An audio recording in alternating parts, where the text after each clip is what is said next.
Welcome to TWitWoW, the best wrestling podcast made for wrestling fans, by wrestling fans, on the web today.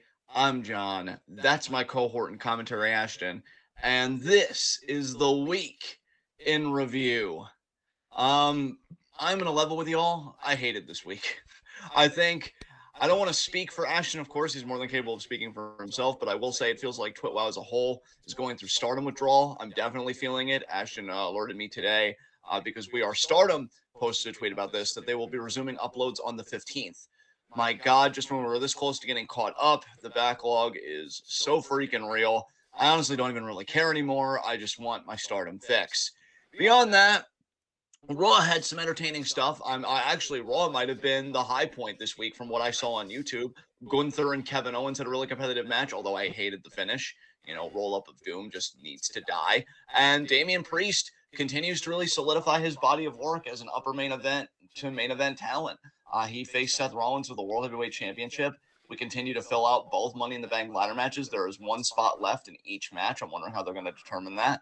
SmackDown was interesting, although there was a segment on it that I viscerally hated and that I've really been obsessing over, particularly for this program.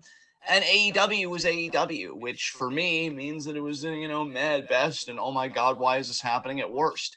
Although even they did some cool stuff as it relates to Rampage. I was very surprised that Sky Blue is the number one contender for the women's championship. I just thought that would go to Britt, so they're kind of waiting on that.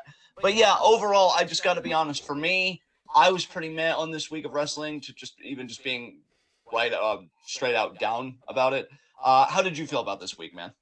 I'm glad we're on the same page here because I am sort of meh in general on the WWE product right now outside of the Bloodline story. Like, literally, if the Bloodline story wasn't as, uh, what's the word? Compelling. That's the perfect word. If the Bloodline storyline wasn't as compelling as it is, I don't know if I would even have Raw and SmackDown on my TV on Mondays and Fridays. I might just dedicate my entire brain, you know, bandwidth to our game night calls because I really don't care about much of anything else going on either of those shows at all. Every time the Judgment Day come out, my eyes roll. Every time fucking Imperium come out, I lose interest, even though I do love Gunther. It's the other two guys that I don't give a shit about. I'm having a really hard time getting invested in literally anything other than specifically the Bloodline.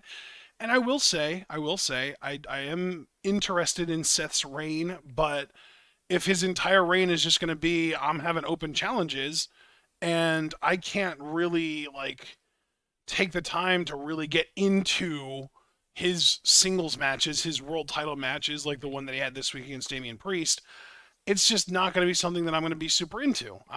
It's just, I guess I'm just kind of not in that mind space right now. So, WWE wise, you could say that it was kind of a down week for me. The Bloodline stuff stays interesting, but that's about all that WWE has going for it as far as I'm concerned right now. As far as Impact or Dynamite goes, horrible episode this week. I hated this week's Impact, which is a complete opposite to last week. Because, dude, here's the thing. People that are tuning in this week that didn't tune in last week and are thinking like, oh, Ashton's always down on him or on AEW. He always talks about how shitty they are. Go back and listen to our review last week, our weekend review last week. I praised the hell out of last week's Dynamite show. There were maybe 2 or 3 things that I didn't like about last week's Dynamite that I, talked about, but for the most part, I was like, man, this was the best Dynamite that they've had in so long. It was so good. I really enjoyed this episode. And now this week, it just did a complete 180. It literally just was like, no, fuck you. Your tiny little twinkle of enjoyment was a mistake. Fuck you. We didn't mean to let you have that. Yeah, and I just want to address this since I know you and I aren't exactly fans of this product and we barely keep a finger on the pulse of it. I know Impact made some moves. Motor City Machine Guns rule the world. Saban X Division champion. Shelly, world champion. And, Yeah, dude, honestly, given that we are unable to keep up with Stardom right now, and that our only real like promotions that we are kind of keeping our fingers on the pulse of are AEW and WWE. Impact had the best week in wrestling this week. Seemingly, yeah, because I mean, it's a big trade up to go from Macklin to Shelley. I will say, I'm always gonna roll my eyes that Bully Ray is a fixture in any wrestling promotion in 2023, and this whole thing with Scott D'Amore, I'm like, why Impact? You've been this promotion so many times. When are you gonna learn that this shit doesn't Wait, work? what's going on with Scott D'Amore? Well, just that, him and Bully Ray have been feuding because Scott D'Amore is some kind of babyface authority figure or some shit. Oh, And Bully okay. I Ray wasn't is. aware of that. I guess I'm not paying enough attention when I watch it. Yeah, dude, they did a whole thing where he, like, powerbombed him through a flaming table. And I'm like, Jesus fucking Christ. God. Dude, I know. But, like, that, I don't want to be the rain on somebody's parade. Like, I, as a kid and a teenager, like, I love the Motor City Machine Guns. So I'm happy for them as individual performers. They both seem cool, and especially Shelley, because Shelley, even when I was a teenager, he seemed to be the more charismatic between him and Sabin. So him being a world champion might be a little late to the party, but they got there, and I'm curious what an Alex Shelley reign, can look like. But man, like, I don't know, Impact, and really, I'll say this too when it comes to Ring of Honor. I've the one thing I consistently see on Twitter is what Athena is doing as women's champion, and she seems to be eating, dude. She seems to be doing really well, really leaning into her heel role. Yeah. Almost makes me wish I would have paid attention to her entire run, because she did this segment where she was impersonating Kira Hogan. And it was, I was like, wow, I wouldn't expect Athena, who's never really been known for her charisma or her promo chops, to do something like that, but she's been feeling herself. So, there are promotions that are doing good things. It's just that their track records have been so middling that, you kind of approach it with trepidation, so I'm happy for the Guns, but we'll have to see where it goes.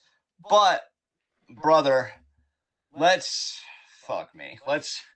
dive into this week. Can I just talk about the one thing that's just been irritating Please, me? yeah, clearly it's eating at you enough. Please do. I fucking hate Charlotte Flair. Oh, I'm sorry. Bro, it's so funny that you bring her up because, like, I was literally, I had a talking point in the chamber about how Ronda Rousey was the worst thing about both episodes of WWE television this week, and you're bringing up Charlotte. Dude, and here's the thing. You're not wrong, and we don't need to fight about this or anything like that, but for me, right, I was able to nope out on Ronda. So whatever you're bringing to the party, I'm not even aware of, and I just want to say, on behalf of my face and every other face, I'm sorry that you're aware of it. But, like, I watched the Charlotte segment. Yeah. Dude, I've got a lot of shit going on right now, and I don't want to bring that into here. And so maybe my mood's a little off, right? I can admit when I'm wrong. I can even admit, when I'm mean, and maybe even just being flat out a shitty person. But I'm just going to be blunt with y'all. And I hate to do it with somebody as sweet as Foster in the room, because he doesn't deserve this either. He's a sweet boy. He doesn't deserve to be corrupted. I fucking hate her voice. Just the sound, it's not even how she cuts a promo, it's gotten to the point where just who she is. And that's terrible, right? That's terrible. But, like, I can't lie. I just hate the sound of her fucking voice. No, dude, like I feel like you're finally reaching the point of despising Charlotte that I've been at for like 6 years now. Dude, when she came out, because, okay, I'm going to try and be coherent because I have genuine points I want to make here, right? I do. I just need to get the venom out of my system first. Hate her fucking voice. Yeah. Hate her fucking face. Hate her fucking attitude. I hate everything. When she said, oh, I don't wait in line with that pitch, because she has the highest voice and the nasaliest fucking nails on a chalkboard. No, nails right on the fucking eardrum. It's a tiny piece of skin, Charlotte. Get your fucking nails out of there. I don't wait in line. I made the line. Oh. I want to die. Here's the fucking problem, right? Beyond the fact that I'll even give, because Good Mike Work had said this on Twitter, so I'll give him his props. Beyond the fact, he said it best. You can give Charlotte a storyline that, Dom, you know what? Cut the fucking shit right now, okay? Because I'm not in the mood today. But beyond the fact that he said, you can have Charlotte in a storyline that doesn't involve the title. It'll be okay, I Well, promise. no, you Which, can't yeah, anymore, though. Here's the thing, dude. From what I understand, if WWE ever wants her to be in a storyline that doesn't involve the title, that's when she goes on these little sabbaticals that she keeps going on. yeah, So yeah. So anytime she, WWE's like, all right, Charlotte, well, our pitch for your next angle is insert literally anything that has anything to do with anything other than a championship. She's like, okay, I think I'm going to go on a vacation. yeah, yeah, yeah. Like Be she's an back when you entitled, guys are ready to put me back in a title feud. she's an entitled fucking brat who like did all this stuff. Like she comes out, and now here's what worries me because it is WWE. Now maybe these worries are unfounded. You had Bianca in a prior segment, who keep in mind was a dominant champion, so dominant that we said she was in her Cena era. She loses it because of missed, and then just a really weak looking kick. Like I expected better from Asuka and Bianca, but you don't get it right every night, and I'm gonna be easy on them because they've been so consistently great for forever. But Asuka won the title. Bianca comes and she's rightfully as a character pissed. I'm building a legacy. I'm fucking untouchable, and then somebody has to cheat to beat me. Tell me why I shouldn't go out there and beat her ass. And then Adam Pearce is like, oh, Bianca, I hear you, but we really need to have this ceremony, okay? So if you could just keep it all together. And like, I'm just Dude, in I here and know I'm like, you were trying to be Pierce, but that was 100% your best Henry Winkler impression I've ever heard. no, like I'm looking at it and I'm like, the optics are so fucking bad to me on this because it's almost like Pierce is the white moderate, and I don't like that they almost seem to be positioning Bianca low key as the angry black woman here. And Yeah. then Charlotte jumps the line, right? Which I mean, Charlotte is the poster child for white privilege like a fucking motherfucker at this point, right? She comes out, she does this, and then Bianca tweets, pretty much about how this is bullshit, and she says, "Am I tripping or am I tripping?" Now, what I'm worried about is in WWE's fucking mind, Bianca will be the heel. And I'm looking at it and I'm like, no, you always want to make black people the fucking heel when they talk about fucking white privilege bullshit. When they talk about Nepo fucking bullshit. Bianca's not the fucking villain. They haven't yet. And again, this could be John wildly off base, but just the way it came off to me, it's like, I swear to God, if you make Bianca seem like the heel here, when she is rightfully entitled based on her accomplishments, what she did for that title and how she lost it in kayfabe, I'm not gonna fucking boo her. Are you on crack? Oh, like, what the fuck is wrong with you that you think I'm gonna boo her over the person that literally said, I don't wait in line, I made the like, do you not see the villain here? Do you literally not see who the fucking bad person is? And then they're doing this match in 3 weeks, which I had to talk to Javaris, and I want to talk to every wrestling fan here, including myself. You don't have to watch this shit. You literally don't. Okay? You can find something else. You can rewatch old matches or old eras. I should probably do that more, to be quite honest. God, I'm jonesing for some new fucking stardom. Fuck. But you don't have to watch this shit because either Asuka's going to retain, Bianca's going to do a run in, and then it's going to be like, oh, I can't believe Bianca would do that. I can. Fuck these people. Fuck this fucking bitch that comes in here and cuts a fucking whiny, high-pitched fucking promo when I've been here week after week after week after week after week after week after week after fucking week doing the fucking work. I hated this, dude. Because it's just like, there's no self-awareness. And I don't know. Maybe they'll keep Bianca where she is. Maybe I'm worrying for nothing. But I swear to God, if in a few weeks we are back here and they'll have turned her heel, oh no, this was only the appetizer because I'll have something for all y'all. No, that's some bullshit. The moment her music hit, I died inside. I'm like, Jesus fucking Christ. Just leave. Literally, nobody wants you here. You don't want to be here. The only stand you have is your mentally addled father, who I'm amazed he even knows where he is half the fucking time. Jesus Christ. It's so bad, dude. Why does this keep happening to us? We didn't do anything wrong. I have that running joke where it's like, oh, I only insert arbitrary percentage here to deserve this. No, I 0% deserve this. You 0% deserve this. Everybody in our chat 0% deserves this. Fuck Charlotte Flair. I fucking hate her face. God damn it. Anyway, yeah, I'm worried they're gonna make Bianca heel. Maybe I'm off base, but WWE has never known. I mean, God, Vince wanted her to pull off the earrings and do the fucking ghetto talk and shit. And I don't know how much influence he has or doesn't have because I'm hearing something new every fucking week. But God, if they're like, wow, Bianca, like I swear, if Charlotte would like call her uppity or something like Randy Orton did to Shelton Benjamin, like all those years ago on that one promo, I'm like, oh, it's so over. It's so over. So yeah, black wrestling fans are better than this fucking shit because I don't like what I saw. I didn't like the optics of it, and just fuck Charlotte Flair and fuck all this bullshit. Do you have anything sensible to add as the adult in the conversation? Because I would love to hear your opinions. Truthfully, man, all I can really do is concur. God damn it. God damn it. That's the last thing. Fuck.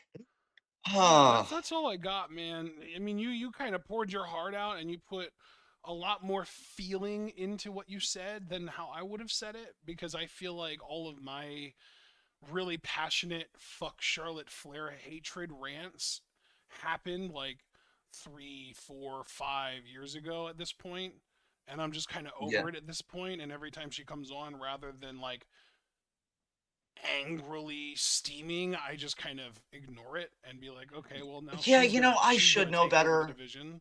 Yeah, I should know better. I apologize to everyone because I should know better, but it's just you got to be fucking kidding me, man. Like to me, it's just an insult to Bianca having been here and really been, whether we liked it or not. And I'll give Bianca credit. Of all the John Cena eras I've seen, from the man that's literally named after himself to, Roman Reigns right now. I mean, but I guess we could call it this God mode, really, because it's a whole different thing that Roman Reigns has been doing. Uh, you know, I really didn't mind Bianca's run at all. Like, her beating Io didn't even really annoy me that much because I'm like, oh, they'll probably run it back at SummerSlam. Yeah, that aged fucking well. Dude, the But thing that like, concerns me is that she is going to turn heel and people are going to blame it on Io and that Puerto Rican crowd. oh god damn it! I hate when you're right. People are going to be Some like, of the time. oh, WWE saw the way the crowd reacted to Io and Bianca, and that was like the trigger for them being like, well, time to turn Bianca heel. Dude, she's getting such a raw fucking deal here, which is crazy to say because they've given her so much. Like, I don't want to be ignorant of everything they've given Bianca, but to me, that only it matters as much as how you treat her in the aftermath. And if you make this setback and then somebody like fucking Charlotte, like if you want to turn Bianca heel, which I have said I'm open to, even though she's a really good babyface and really connecting with young black girls, especially, and being a role model for them. And that I genuinely, unironically, no circle, I love that for them. But if you wanted to turn her heel, but see, Liv Morgan's fucking injured. But still using Liv as an example, because I don't have the bandwidth to think of anybody else right now. You could have at least had her, you know, lose to Liv, but then still feel like I was the most dominant champion. Why don't I automatically get a rematch? And then, like, this way she's still kind of in the gray, but enough for a babyface that's actually fucking liked that it's like, okay, but no. No, Shotzi's a good one, Foster. I do like that answer. Shotzi's another one. But no, Charlotte, really? Because none of us are tired of Charlotte. God damn Well, how can you possibly be tired of her, John? She's been gone for a few months now. She just came back. This is a return. it. It was so nice. I was so happy. Oh, fuck. Anyway, I like the new women's title. I know. It's just the men's, but kind of sort of low key shrinky ding version because it's a bit smaller. But it works. It works for me. I like it. I don't know what to say.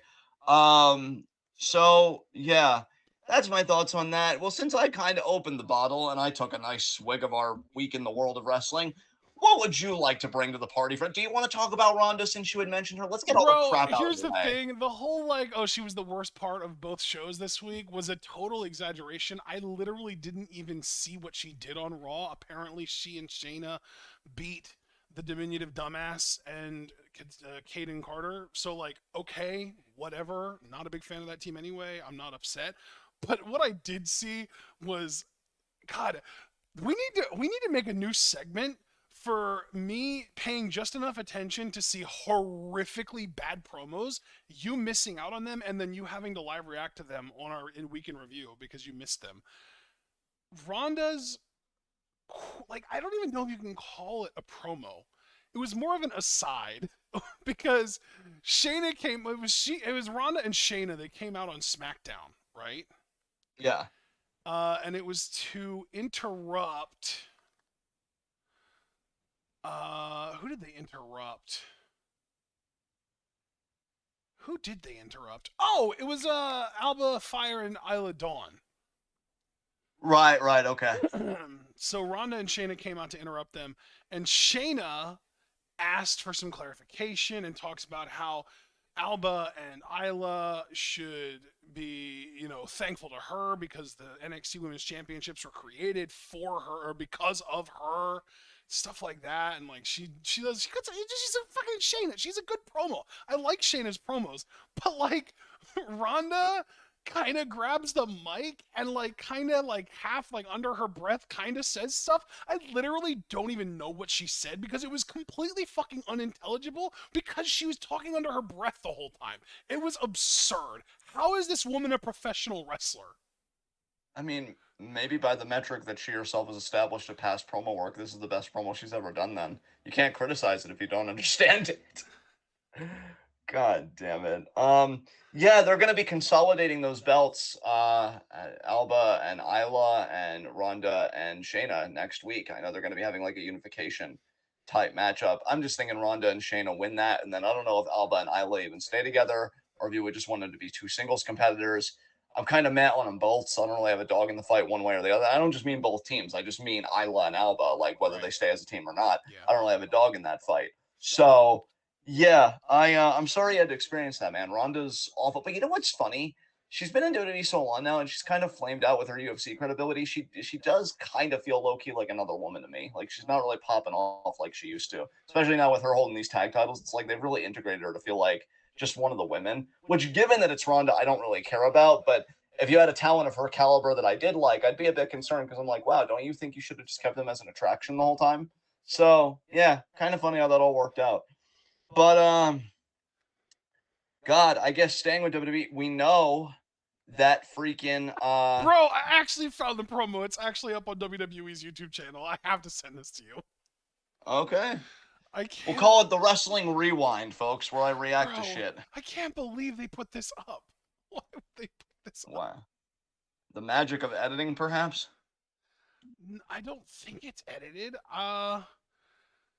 So Shayna's cutting her promo. I'm at like the 50-second mark. Shayna's cutting her promo. It makes sense. It's totally, understandable. And then Ronda grabs the mic and she barely, yeah, okay. So Ronda grabs the mic around the minute mark if you want to just get to that part and listen and see if you can make out what the fuck she says.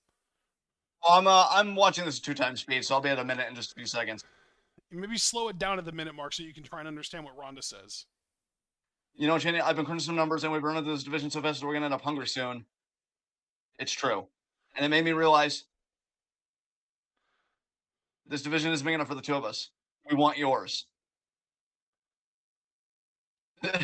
Man, I feel bad for Mark. Ronda actually claiming she crunches numbers.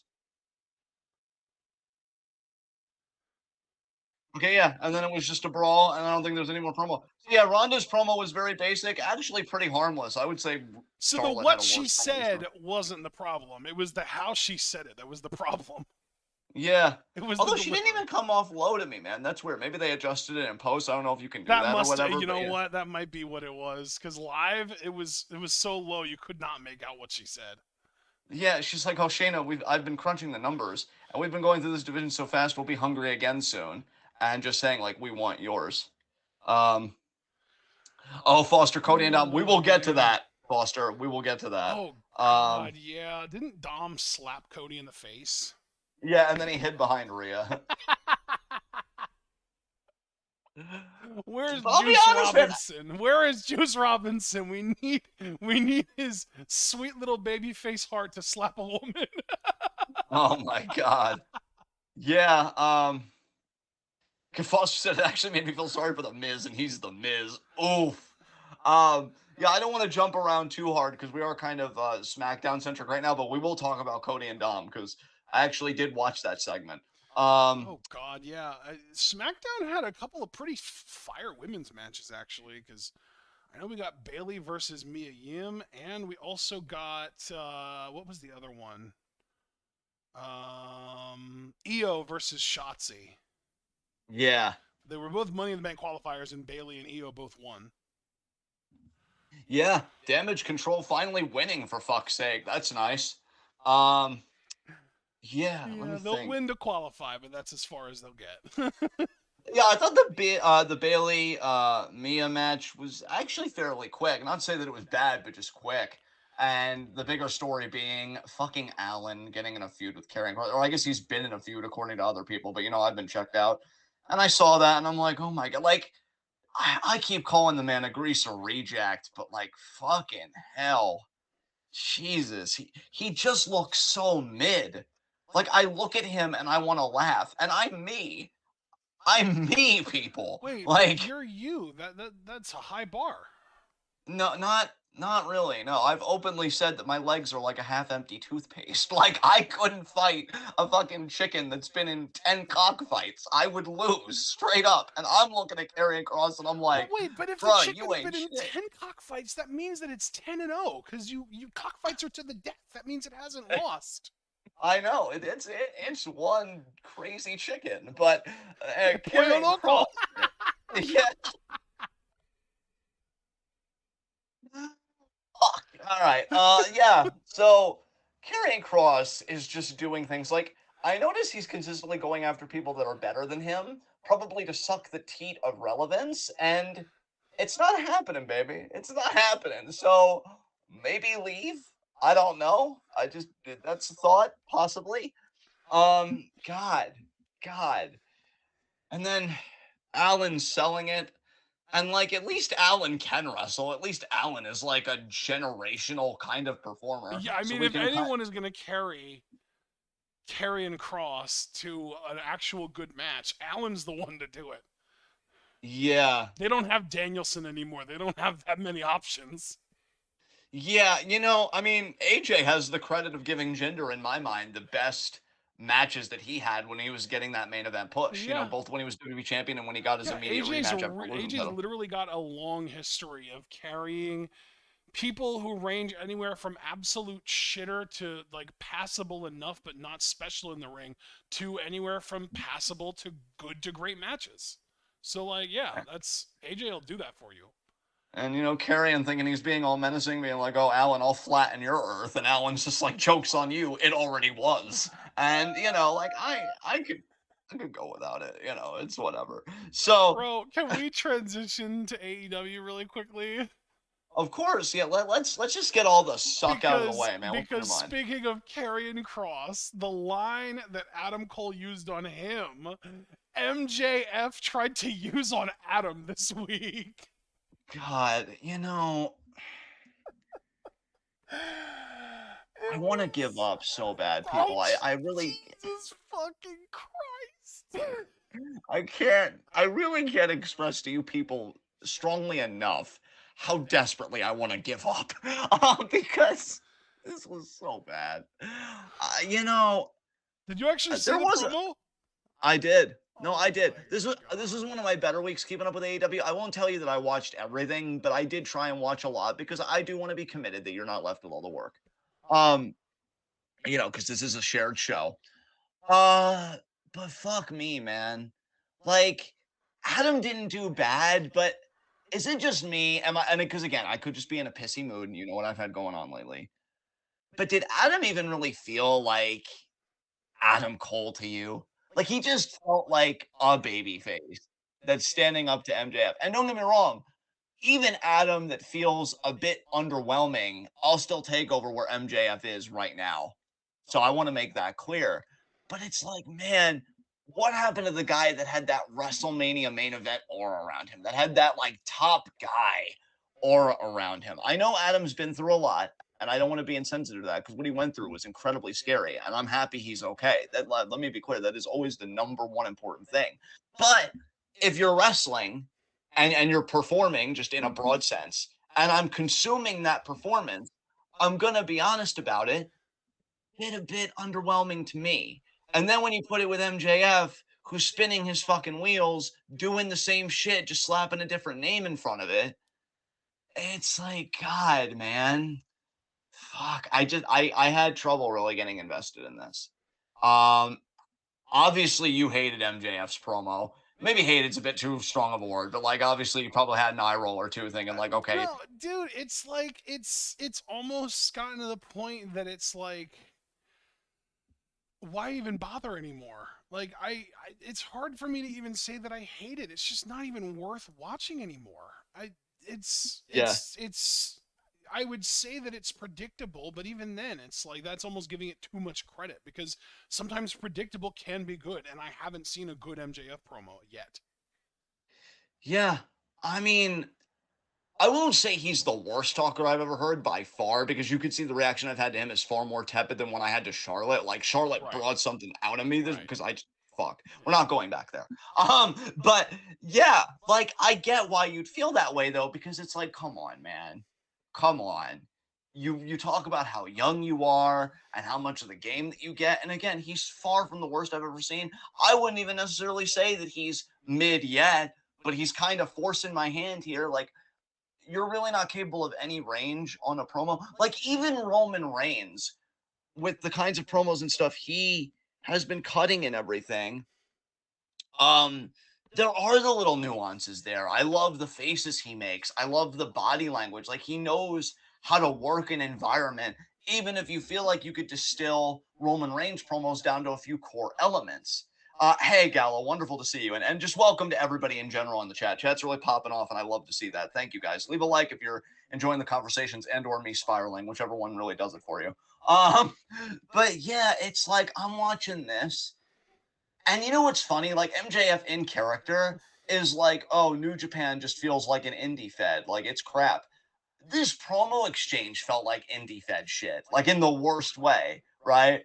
I don't know, man. I'm not as hyped for this match as I thought I would be. I think Cole will bring it. But you know what else I'm worried about? I'm worried, like, is MJF going to have a one on one promo segment with Britt and try and get to Cole through Britt? Because, like, whether we like Britt or not, I don't like the idea of her being kind of reduced to that, because she was already kind of reduced to that in the Jericho thing.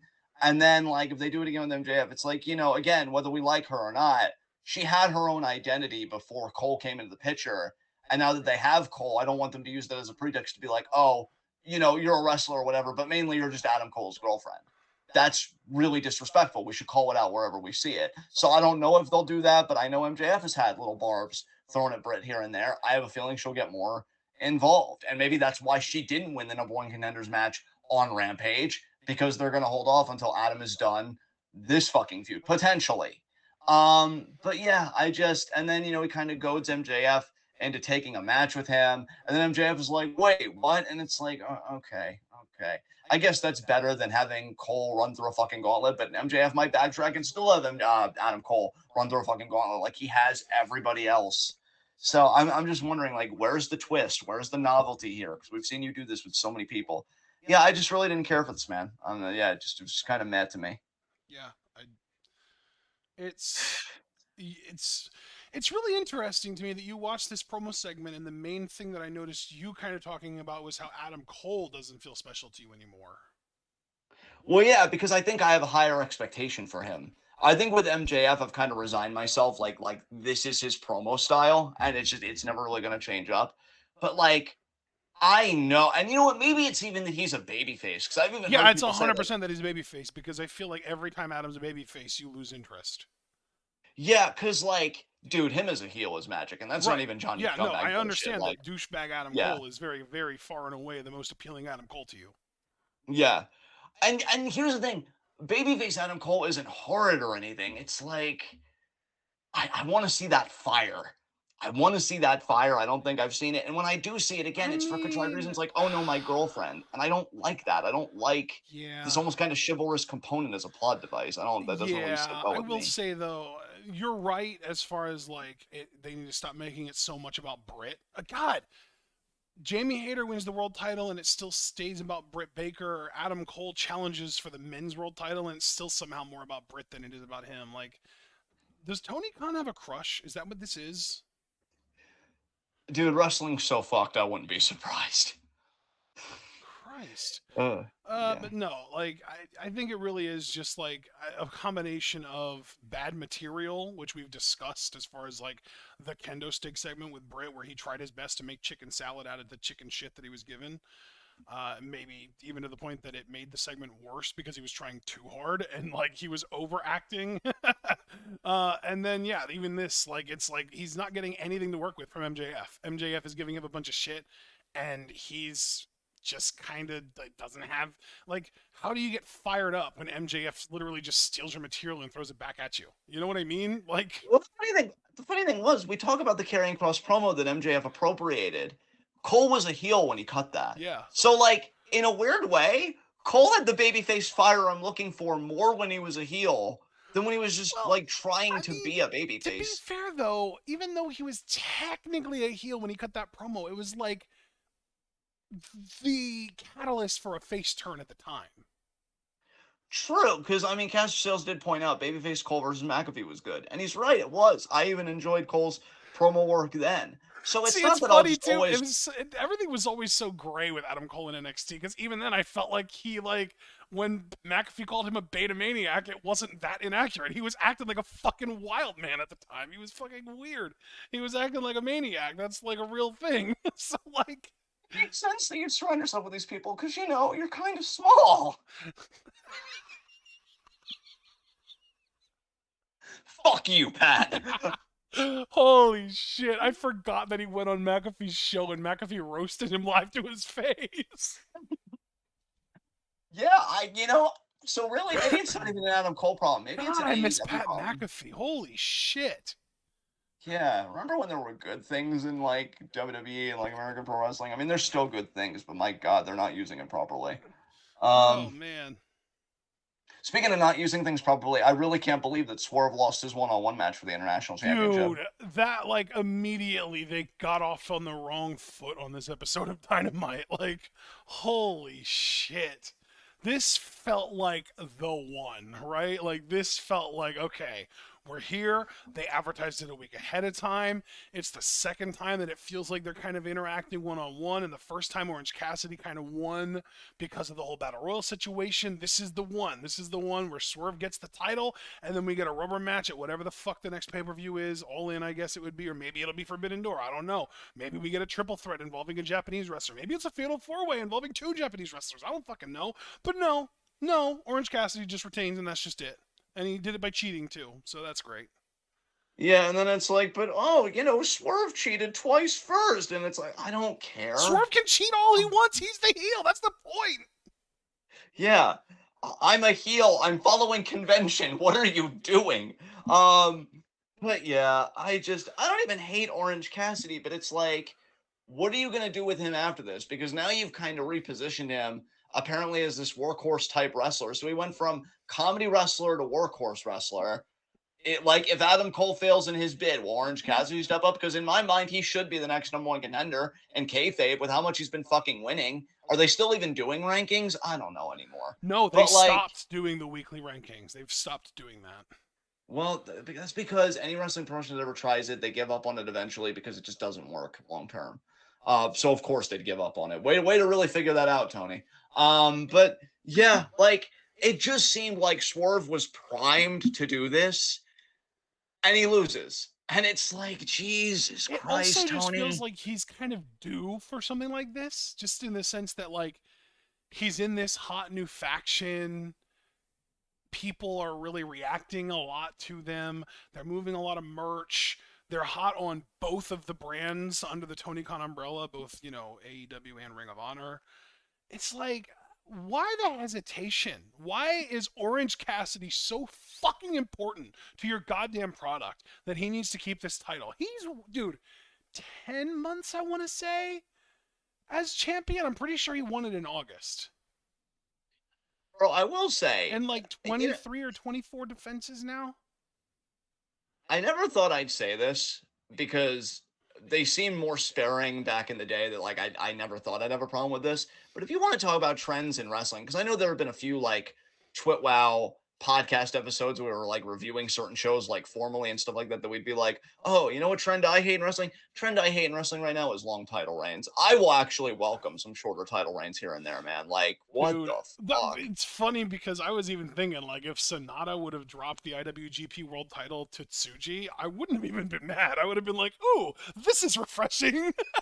Well, yeah, no, and I'm right there with you, dude, because well, I shouldn't say every champion, that's hyperbolic, but it seems like a lot of title reigns today are just going on so long. That's why I did hear, I don't even remember where I heard it from, so it could have been from just a pissy fucking news source that doesn't deserve any credibility, but I did hear that Rollins may drop the world title at SummerSlam via cash-in, and I was standing here thinking to myself, you know what, good, I love Rollins, but like he's kind of transcended the title in a way, even though I've been the guy that said he deserves a title run. I was happy to see him get the nod. And it would rehabilitate the briefcase a little bit because it's like, wow, winning this match actually matters again. That's cool. So like I'm for that. I'm really getting sick of these long title reigns, man. And going back to Swerve, because I held on to the thread.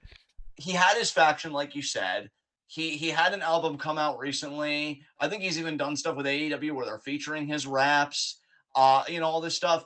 And I don't want to make it about this because Swerve's talented enough on his own that just the way he was built up is enough, and just the caliber of his ability as a performer and everything else is enough to warrant a championship. But really, Tony, when people have been scrutinizing you for how you treat black wrestlers, you have the chance to really start making it right, making one of the best wrestlers, period, in the game right now, and Swerve a champion on your roster, and be like, oh, if you love Swerve, you're going to see a whole lot more of him as international champion. Catch him every, Wednesday on Dynamite, and you just say nope. This is why you get scrutinized, dude. Jesus fucking Christ. Like, this was a horrible look. Because, again, he was built up for this. It was totally believable that he could have won this. And you just say no. And now Dom just said, I am convinced Darby will be the one to dethrone Ozzy, because of course he will. Because of course he will. Because like, I'm not mad at you, Dom, for bringing pillars. it up. But like, yeah, the pillars. And so, yeah, we're going to give it to the pathological liar. That's fucking great. I hate this company so much. In fact, speaking of hating this company, bro, since we're on AEW, since I know we'll go back to SmackDown to talk about like the Bloodline stuff, because that was primo fucking shit. And I know we'll touch on other Raw stuff. But since we're on AEW, we need to talk about fucking Jay White versus Ricky Starks. What the fuck? I'm trying to remember. The Guns? Yep. Oh, no. Yeah. Do you know why you were trying to remember? Because your brain was trying to protect you by suppressing it. And then you had to peel back the layers and be like, oh, there it is. Dude, here's the funny thing. Curtis was in the call with me while we were watching it happen, and he was like, oh, I wonder if the Guns are going to get like a mercenary gimmick now, and they just got paid to help win. We're trying so hard to find any way to justify it that doesn't involve them being in Bullet Club Gold. Bro, here's the... Wow. Here's the thing. I actually went back and I watched the Juice stuff that you were kind of touting. Yeah. And it was really good. I love it. Did you see the picture Abel posted of him with Tony and Juice? No. Oh, it's in wrestling discussion. You just gotta scroll up a little bit. All right, I'm gonna do that. It's adorable.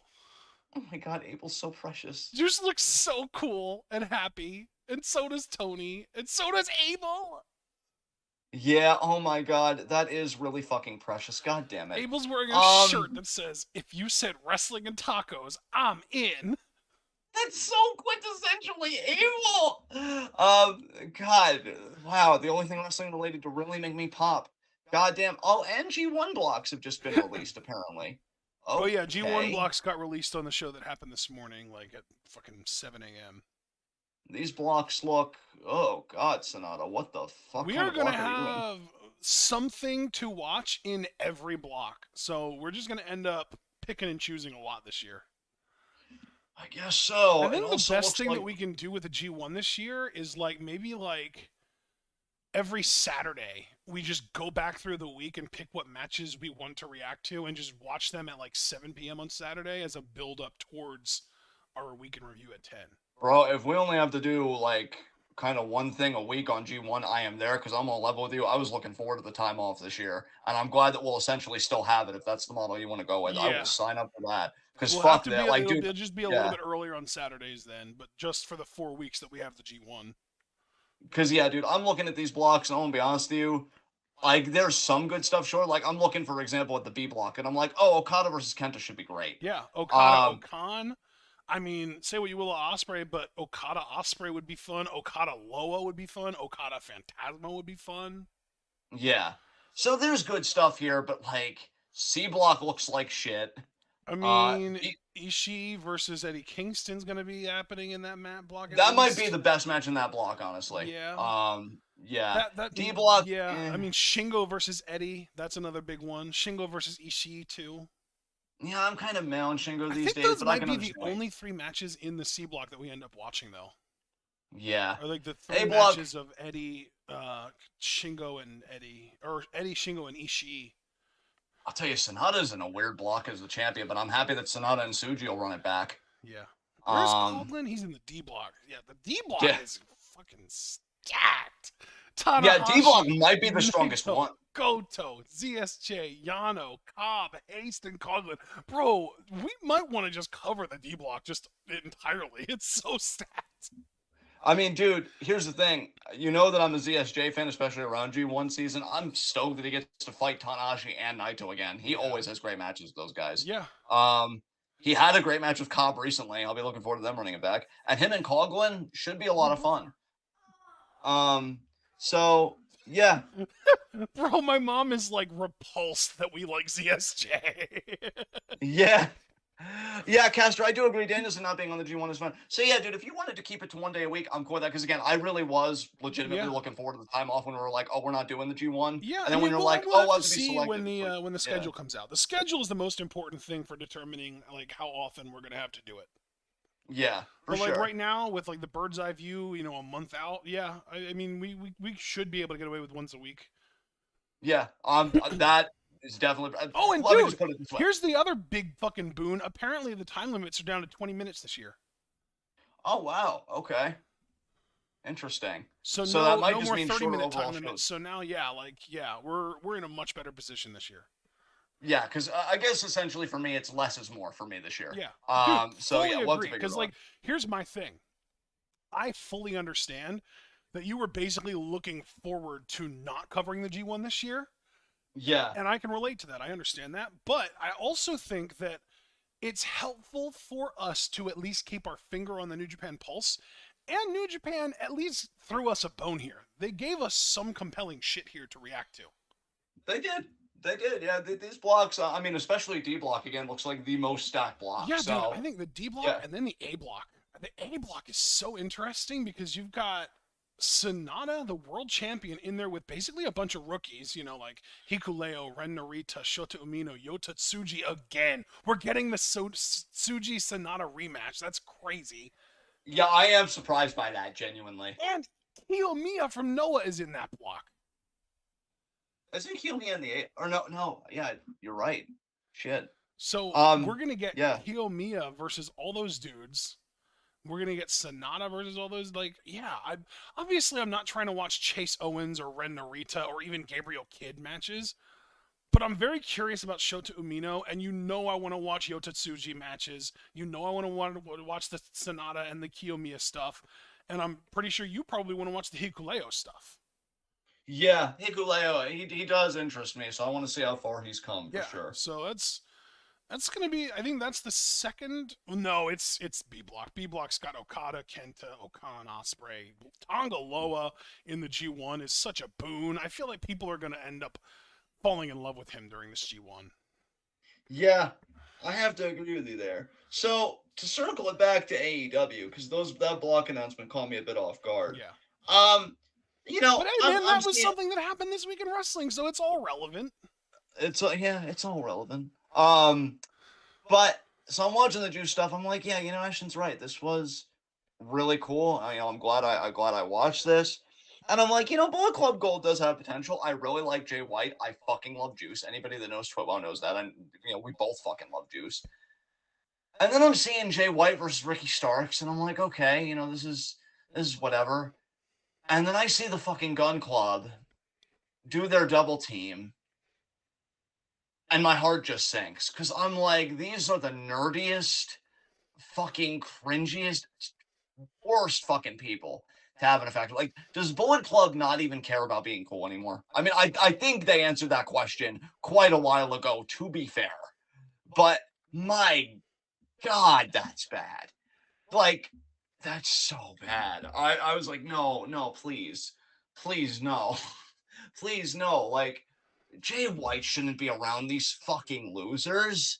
And fucking Juice, he's so much better than both of them. Oh my God.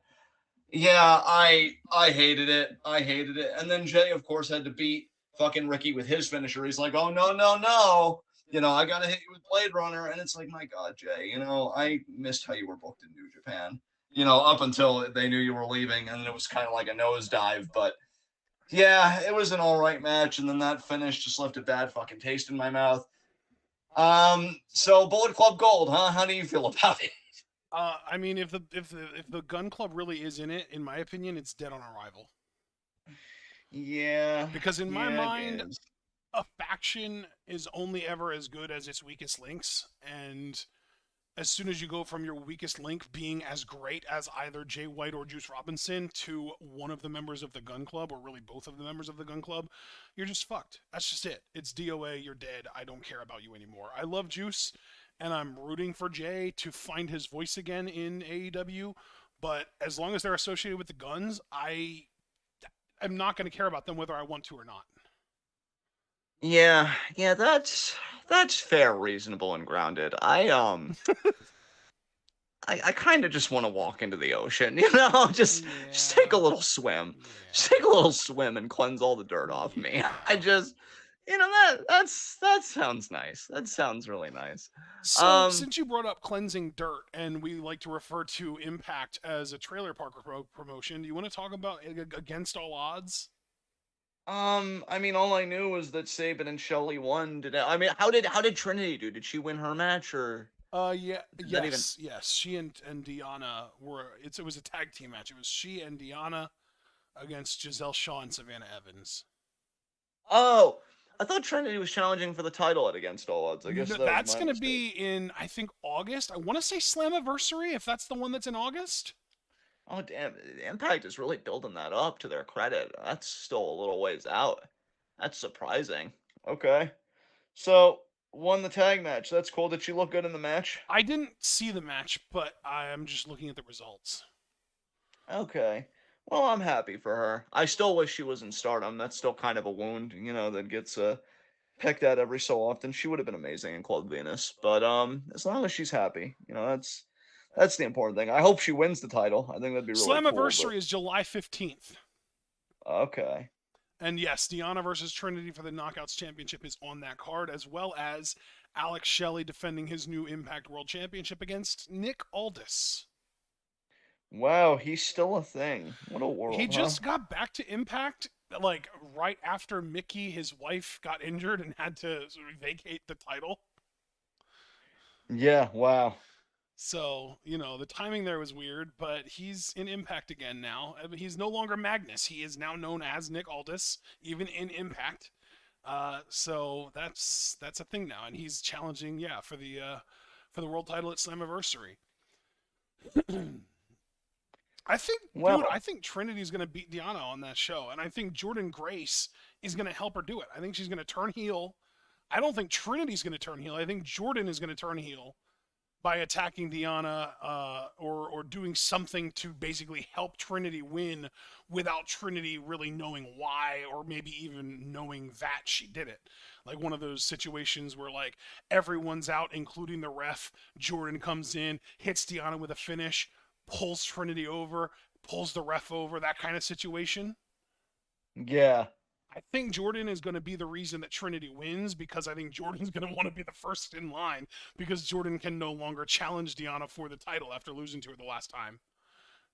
Yeah, that makes sense. I like where your head's at with that. And especially because Jordan is going like super out of her way to try and like defend Deanna and Trinity. Like not this week, but the week before on Impact. there was this segment where Deanna and Trinity were in the ring, and then Giselle and Savannah and a third person. Let me see if they have it listed here actually. Jai Vidal came out and beat the fuck out of them, and then Jordan came out to save them, and she ended up like getting destroyed in the process. So one of two things is going to happen: either we're going to end up seeing her show up on AEW in the next few weeks, or she's going to help Trinity win the title from Deanna. I'm thinking the latter scenario seems likely. You think she's going to AEW? No, because you had mentioned the Trinity thing. You're right, yeah. Yeah. So yeah, I think she'll help Trinity. You and don't yeah, think Trinity, Jordan is going to go to AEW? I think she's pretty comfortable in Impact. We'll she is to Impact what Mia Yamashita is to TJPW to me. That's an interesting way of putting it. I feel like she hasn't even been in Impact for all that long, has she? I feel like maybe like 4 or 5 years. That's still some time though, but by wrestling years, when you know you've only got so much on a bump card, 5 years is quite a commitment, Right, or but even 4 half years. of that was the pandemic, though. True. I mean, who knows, man? Really, Well, we'll see what she does. Yeah. I'm curious. I'm very curious. Another possibility is if AEW, if Tony Khan can't get a Stardom talent to come over for Forbidden Door, maybe Jordan challenges Tony at Forbidden Door. That could be interesting. They could do like a like a one-time deal where they just bring Jordan over because she's no longer under contract with Impact, and they call it a Forbidden Door because she is an Impact wrestler and she just was the Impact Knockouts champion not that long ago, and she's gonna be on their pay-per-view coming up in like 2.5 weeks. Oh man, this is a Forbidden Door, everyone. He doesn't go here. What's happening? Exactly. So, what else do you want to talk about?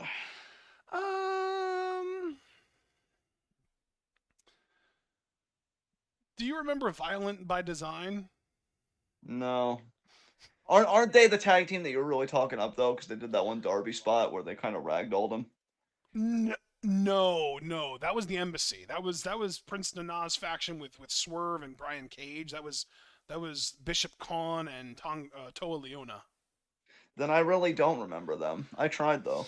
You did. I'm so proud of you.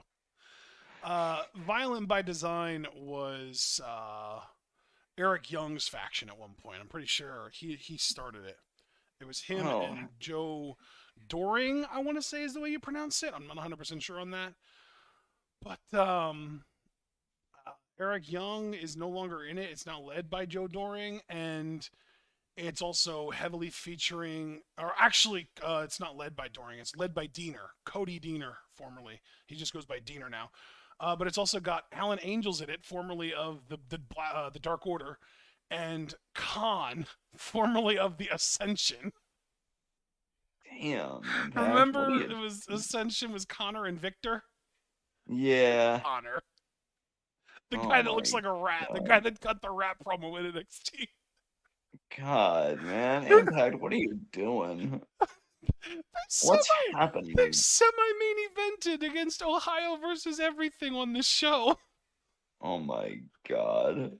Sami Callihan and his boy Jake Christ, and unfortunately still associating with them, Madman Fulton, who really just has such presence. Really, man, I don't know if he's a piece of shit too. Probably is if he's associating with them, but star power wise, he should be like on the level of like a Braun Strowman at this point, and he's just down here doing bullshit. Yeah, it really is a shame how that happens, man. I mean, if Braun Strowman, who's also a massive piece of shit, can be where he is, why not Madman Fulton, right? I'm sorry. I read Foster's message in the chat. Diener stabbed Eric Young to take over, and I'm like, that's so quintessentially Impact. White trash. Like it's perfectly Impact. Jesus That's Christ. so Impact. I don't know. My brain's broken. I just want to make a blanket burrito and take a nice nap. Doesn't that sound nice to everyone? Nice nap. But yeah, Impact, what are you doing, baby? It's not. You're not okay. You're not okay. Ugh. Anyway, let's talk about anything else at this point. Yeah, anything else from AEW? I mean, I did talk a little bit about Rampage, Sky Blue becoming number one contender. She's probably just gonna lose next Wednesday. Because I don't think Tony's gonna drop the title right away, obviously. Um, anything else happen between Dynamite and Rampage that's worth noting? Um,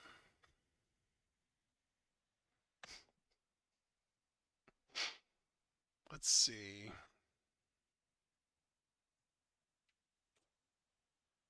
Jesus Christ, this episode of AEW was so bad. Yeah, it was.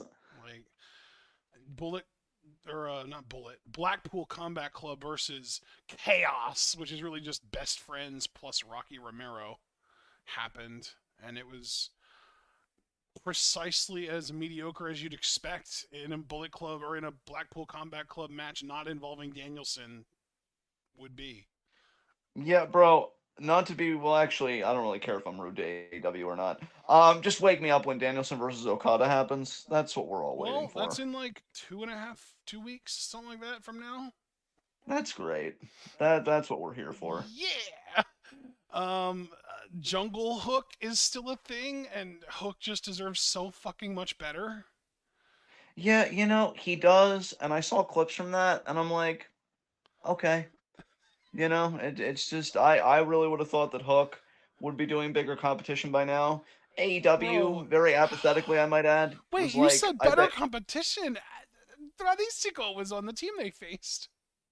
Yeah, I'm not really that aware. My spirit's kind of been beaten out of me with AEW, so they're probably good. I believe you, but it's just, Tradistico, he's like, I think the younger brother of the guy that was originally Mystico, aka the fucking I forgot his name in WWE. What was his name in Sin WWE? Cara. Yeah, Sin Cara. Thank you. The younger Well, brother see, of that guy who does like crazy flippy shit. But they got him teaming with Preston fucking Vance, bro. see, Preston see. fucking Vance. Yeah, man, because that's what AEW does. And I'm like, you could use these talents better. And AEW, very apathetically, I might add, just said through the power of the pencil, I beg to disagree. And so I disagree with their disagree. And we're at an impasse. So, impasse, impact. Wrestling sucker, man. But yeah, like, it's all good, man. You know what you need? Like I said a few moments ago, you just need to be a blanket burrito and take a nap. I mean, the more I Chris say it, Statlander defended her women's championship, the TBS championship, for the second week in a row. I did see against Anna JAS. Yeah. Yeah. Um, I will say to Statlander's credit, she's a beast. And that tombstone she hit, I'll admit for like a second I was scared for Anna, but I'm like, no, I'm pretty sure it was safe. Like, Statlander just seems like the quintessential professional. And I'm happy for her that she's getting this kind of run. I do wonder when Jade's going to emerge from the darkness again to kind of take her rematch. She's probably just looking at her wounds right now, losing her streak. But I expect when Jade does come back, like for Statlander to be that babyface that's like capable, but still a babyface and therefore still vulnerable. I really kind of hope Jade has a segment where she just unloads on Statlander because she should be incensed with how everything went down. And then I would want their next match to either have a stip or something. Because, there is potential here for the Jade Statlander feud. It's just a matter of does AEW want to capitalize on it? And again, you guys already know how I feel about AEW booking, so it's a coin flip. But Would you like to know when the last time, or yeah, when the last time was that Jade Cargill defended the TBS championship in back-to-back consecutive weeks of Dynamite television? when was that? Never. Wow. It literally Amazing. never happened. The closest she ever came was in February of 2022 when she defended it against AQA in what I'm guessing was probably the match that broke AQA's wrestling spirit because she hit her shooting star press and Jade just kicked the fuck out of it and beat her anyway. And then literally it was 2 weeks then instead of the following week she beat the bunny. So That's how little AQA meant to AEW. They brought her in to get her finisher kicked out of and lose to Jade Cargill, and then they moved on to the Bunny. We stay winning, baby. But yeah, good for Statlander that she's kind of taking that TBS title in a different direction. We'll have to see how long that lasts. And can't really think of anything else with AEW. So you want to just talk about Raw a little bit before we get to the Bloodline stuff, which mainly took place on If SmackDown. you have anything you want to bring up about Raw, we can talk about Raw, but I don't got jack shit that I want to talk about from Raw. I mean, Cody Rhodes got slapped. I thought it was pretty delicious, but But he got you know, slapped by someone that I might like even less. you don't mean that. Okay, well maybe you mean that, but I personally, It's a Charlotte Flair Ronda Rousey situation. They can both get into the rocket ship to the sun. you know, I appreciate that you're very, very precise and determinate about the coordinates for the ship. That's great. I I can't even say that I blame you. I don't know. Dom's still a guilty pleasure for me. Maybe it'll wear off, but just him immediately scurrying behind Rhea and that shit-eating grin like, yeah, I'm a man. And that's because I stand behind an even greater woman. It's great. Look, I'm gonna be honest. I don't even know if Dom is still here. The more time passes by, the more I really do hope Dom just gets that last spot in the ladder match, wins it, and then just everybody explodes. Mainly Seth though, when he gets cashed in on. Yeah, it's funny seeing Dom and Cody kind of go at it promo wise. I definitely prefer Dom to Cody. This really confirmed it for me. What I could understand of Dom's promo, because it was drowned out by fucking booze, Yeah. which is amazing that he still has that level of heat that he does. And then Cody's just trying to be all, well, I'm in a suit and I'm gonna say things in a dignified manner, but they'll cut deep because I have a personality. Sure you do. Wow, Cody weaponizing his white privilege. Yeah. um. I love how enthusiastic that second one was. It sounded so sincere. But yeah, I mean this was great, mainly because I enjoyed it, and that's kind of the rule of thumb I'm going by now. Good. I'm really like, yeah. Proud of you. And then Gunther KO was a genuine banger, but like of course you had to ruin it with a fucking roll up. But I really like the physicality of those two. I'm like, man, that's a world heavyweight championship match I would love to see in the future. I mean, am I ever going to get it in the future? Probably not, and that's okay. I've died enough inside for it to be enough. But we'll have to see. Sad. Yeah, I used to be. Foster saying, once again, I can't age on for that. I cackled seeing Von Wagner going to therapy and potentially flirt with his therapist. Dude, Von Wagner's a walking meme. I low-key even want to drop in and see what the fuck he's been doing, just because it sounds insane. I just realized we never talked about NXT this week. Oh yeah, Baron, dude. Baron is so sad. What is going on? Like, first of all, just to run down the list, he's bald and not in a hot way. It's a huge problem. It's distracting. It's like, are you a dome? Are you a sphere? Are you a human head? Like, what is going on there? It's very bulbous and distracting. Second of all, you're wearing that jersey. Why? You've never had an athlete gimmick. It looks awkward. You're 38 years old. Shape the fuck up, dude. Like, what is happening? What is happening to your identity right now? Literally suck it all back in, assemble it in something that sucks less, and then present it to me when it's not offensive. Good luck. Third, the promo. This whole idea of Baron being like, I'm a veteran and nobody shows me any respect when I walk to the back. Dude. Respectfully, since I got out of my metaphorical burrito that I was wrapped in to do this, have you seen you? Better yet, more viscerally, have you met you? Have you sat down and spent time with you? Holy shit. Like, have you? Because you're awful. Anybody with any sense of self-respect gave up on you years ago. Okay? So I don't know why you're. I can't tell you how many people I have been seeing saying, "Oh my God, they sent Baron Corbin to NXT because they think it'll help ratings." how can that possibly work when he's always been an anti-draw on the main roster? You know, NXT, it's and Dude, I have to wonder, do they think that, like, if they take people who are, like, ratings cancer on Raw and SmackDown and send them to NXT, that because they were on Raw and SmackDown at all, that they'll boost ratings just on star power alone, and that they won't just have the same fucking effect on NXT? yeah, like Is that first the of all, logic here? Is that what's happening? Because they did it with Charlotte too, and she was always an anti-draw, and they sent her to NXT trying to boost ratings too, and it did exactly what we thought it would do, which was kill the ratings in NXT, and they haven't recovered still. yeah, I'm begging you. I'm begging you. Make a fucking chart and study it for more than 5 seconds. Second of all, I think I'm so turned up right now because Foster believes in you. And I love Foster. In who? Very much. And I'm actually offended for him that you're shoving Baron Corbin in his I need you. Oh, in I NXT. need you, NXT. Okay. Yeah, I need you to conceptualize NXT. That's Foster's face. Handsome, immaculate, wonderful, warm, nice, compassionate, the best of all of us. And then there's Corbin's face. Like, I know down bad Corbin was like eating canned ravioli. When I hear him talk, I realize that was a shoot because his existence is nothing but a lukewarm can of ravioli that he didn't even microwave properly because he can't do anything right. Because if he would, maybe he would have been a draw for even just a moment, a blink in his career. And I'm supposed to expect that he can beat Carmelo Hayes. Why? Because he's tall? Like I give a fuck? What? No, that's not happening. I mean, if you're Vince McMahon, that's all you need.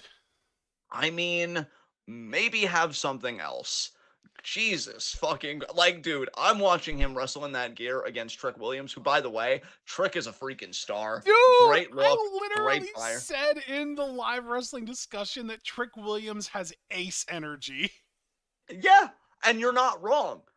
You know, because somebody has to be fucking right around here because it sure as shit isn't WWE.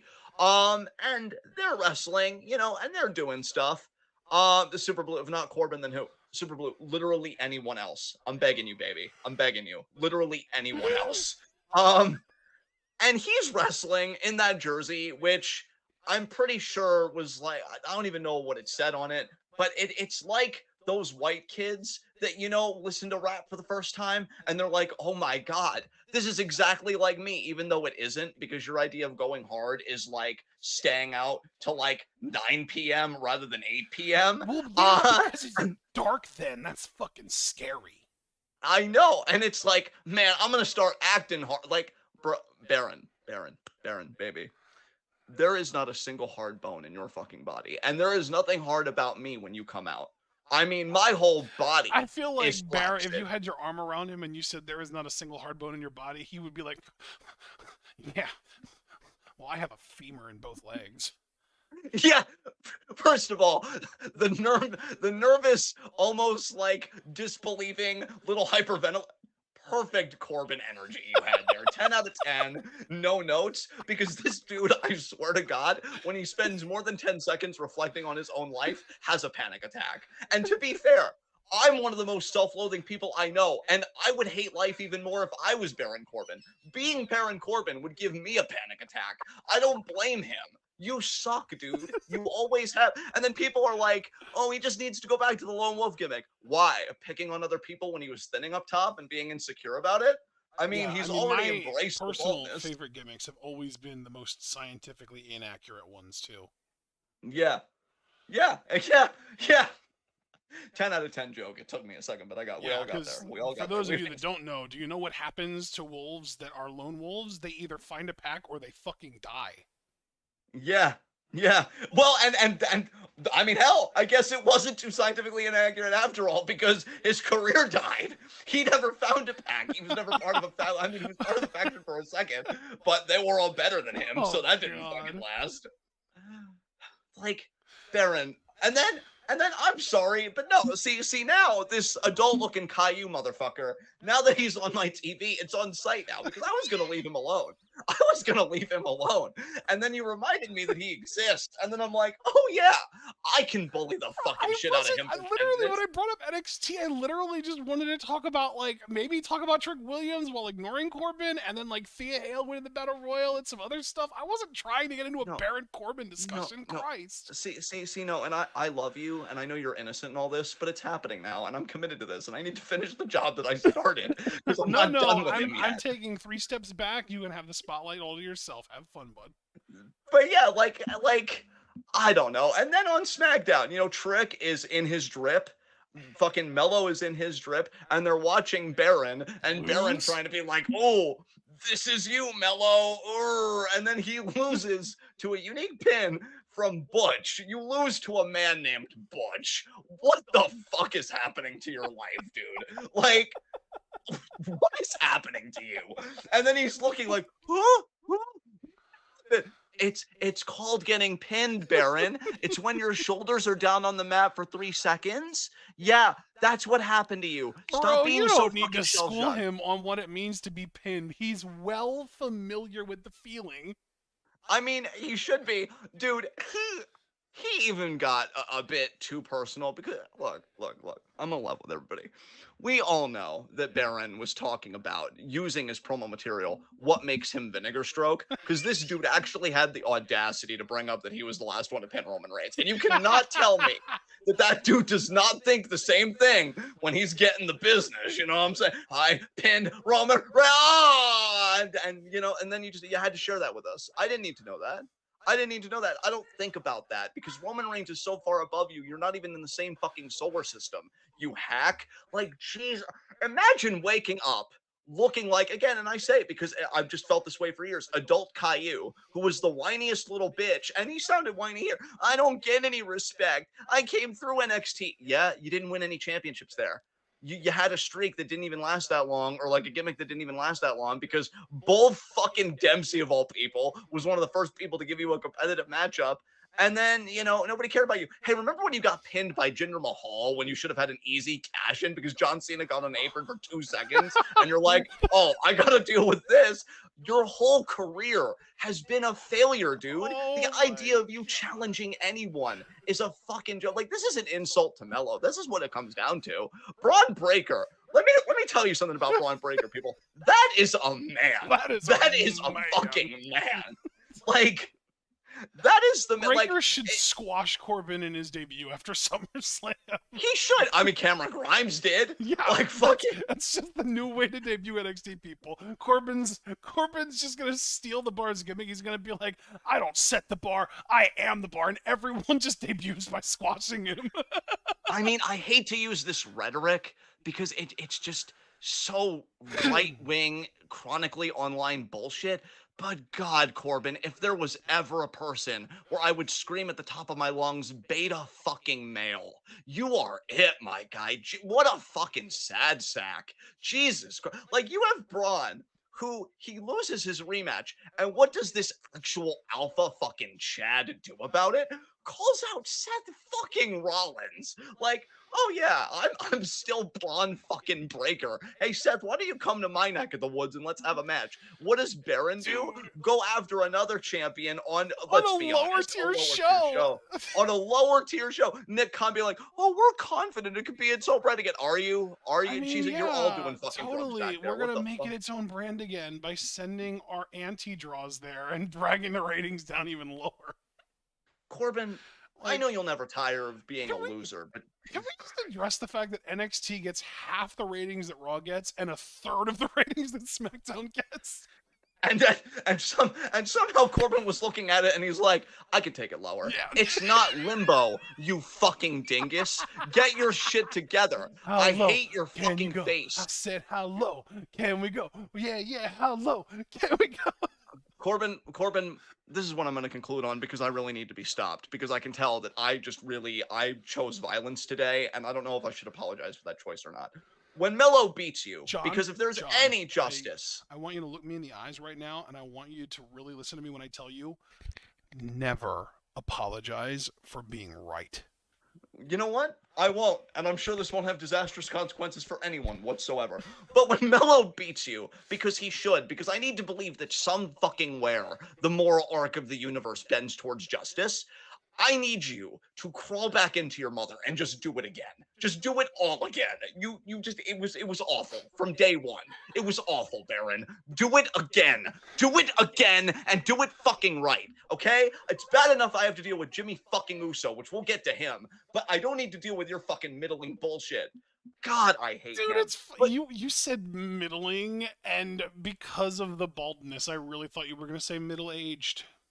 yeah, I mean, he's 38 fucking years old, fucking doing NXT. Like, this is it. This is my last chance. Like, my God, way to be a Dolph Ziggler. Bro, I just realized he had such a good NXT run, but he never won the world title. That's why he's back. Dude, this man is a walking complex. Like, JBL dumping you, who got retired by Rey Mysterio, who I remind Bro. everybody, JBL was literally taller than. Both times he got retired by him. There was Was no that second this puberty year, or was that a concept. 2022 moment? That was, well, that dude, that was even longer than that. That was like what, 2012 No, even, no, no, no, no, no, maybe? no, no, no. I'm talking about JBL dumping Corbin. JBL Lemon Corbin? I think that was this year. Bro, if we had a Oh, low shot of the year, it would go to Corbin. yeah, listen, take your fucking smooth ass fucking dome, all right? Get out of here. Find something else and suck less. I can't. I can't. And I swear to God, if you brag about your ostentatious wealth again, congratulations, Corbin. You're Bro, he can't participating even in an do that economic anymore system. because he's on the same brand as Cameron Grimes. Yeah, yeah, who beat you in fucking seconds. So, yeah, you got nothing going on, Baron. Corbin's Just do like, it all over again. I'm good looking, I'm rich, and Grimes just walks by fanning his beautiful head of hair with his wads of money. Yeah, yeah, and, and you know what? I've already crossed this far. Yeah, and making wads everywhere else because I enjoy watching him compete. Meanwhile, I'm bone fucking dry when I look at you, Baron. And way to make baldness unsexy. It was making a comeback, and then you happened. You really had to forcibly fucking happen. God damn it. But beyond that, um, Dragunov interrupts. I want to like Dragunov. It's just I don't know. Um, Thea Hale winning a battle royal though. You Let said us you talk want to about like that. Dragunov. That's interesting. What makes you say that? I mean, I feel like he's good in ring and I can enjoy his intensity. Those Gunther matches, well, the first one on NXT UK I thought was really good. And then that other one was overbooked. And then the submission win just kind of left a really bad taste in my mouth. But yeah, let's talk about Thea Hale, huh? I'm happy for Okay, Chase yeah, U. we can talk about Thea Hale. Did you see anything else from that battle royal other than Thea Hale's win? No, what else happened? Anything worth noting? Bro, Gigi Dolan was like the first one eliminated. Fuck. Actually, I saw that GIF, and then people were like, "Was this a Gail Kim moment? Did she eliminate herself?" And I'm like, "It doesn't look that way." No, But she didn't eliminate herself. It was just she was. I think it was Kiana James that she was interacting with, who's like really fucking green, and it just didn't look good. And Gigi tried her best to make it look good. And when someone just completely whiffs, there's only so much you can do. And she's a pro, so she tried. And yeah, no, it looked bad. And she was, like I said, one of the first people eliminated. And it's just really sad and upsetting and frustrating. And I really just, at this point, if they're not gonna put her in like a contendership spot anymore for the women's world title, just call her up. Just put her on the main roster so that she can do what she's doing already on NXT against more talented women and not be at risk of getting injured against Brooklyn Barrow or fucking Lola Vice or, any of the other no-name women that have been wrestling for less than 2 years that are an injury risk because they're green as fuck. yeah, that's been one consistent problem with NXT. Veterans mixing it up with really green people. Nah, that ain't it. I will say there were So a few moments in this where Valentina Feroz and Ulissa Leone had really cool moments. I liked a little bit of the spotlight that they got in this match. I wouldn't mind seeing them get a little highlighted more, but It kind of seems like the NXT Women's Tag Titles are going to be dead after next week, so that's probably just not going to happen unless they get called up. NXT tag titles, we hardly knew ye.